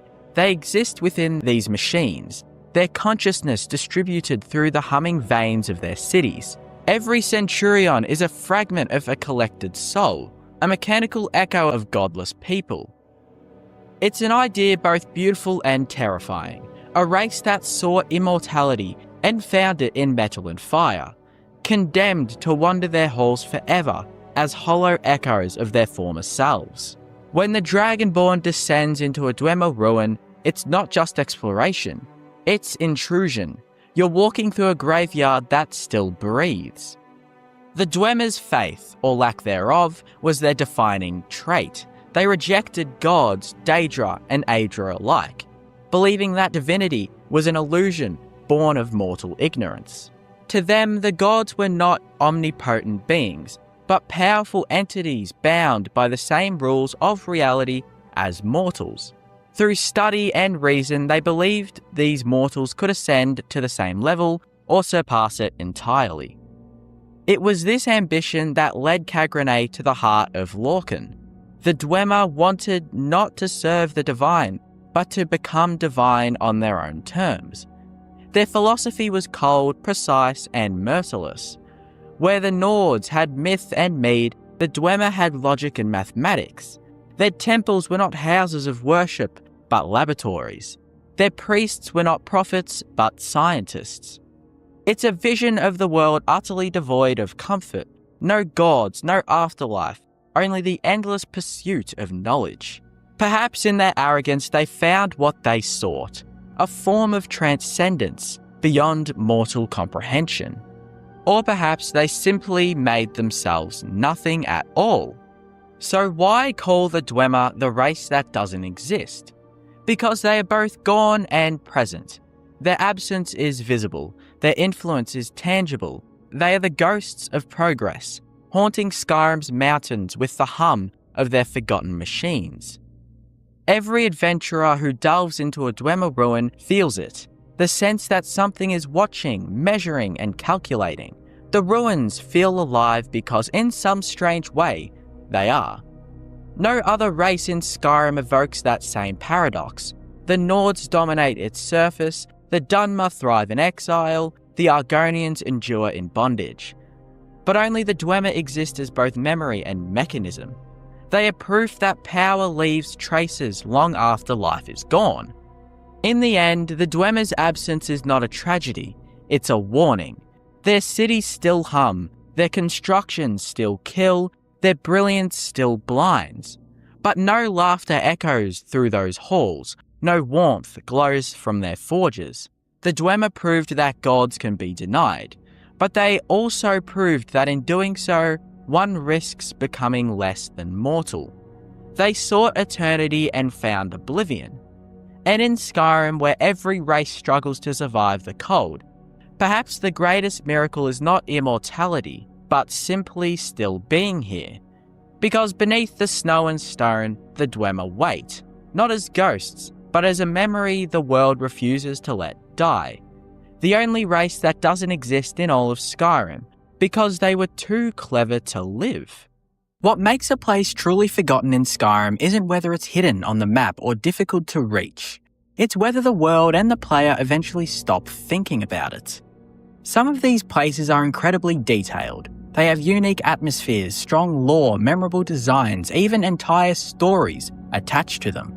But Skyrim is such a massive game, constantly pulling your attention towards big cities, larger quests, and more dramatic moments, that certain locations slowly fade into the background, no matter how interesting they actually are. And over time, that fading becomes part of their identity. These places start to feel disconnected from the rest of the world, not abandoned completely, but overlooked, existing quietly at the edges of the game while everything else keeps moving forward. That's what makes revisiting them so interesting. Because when you go back after hours away, you suddenly notice how much atmosphere was always there. The isolation, the strange details, the feeling that these locations have been sitting untouched, while the rest of Skyrim carried on without them. And in a weird way, that can make them feel more real than some of the major cities. Because forgotten places don't feel designed around the player. They feel like parts of the world that simply kept existing, whether anyone noticed them or not. And that's why they stick with you once you finally revisit them. Not because they're the biggest or most important places in Skyrim, but because they feel like lost pieces of the world, quietly buried beneath everything else the game wants you to remember.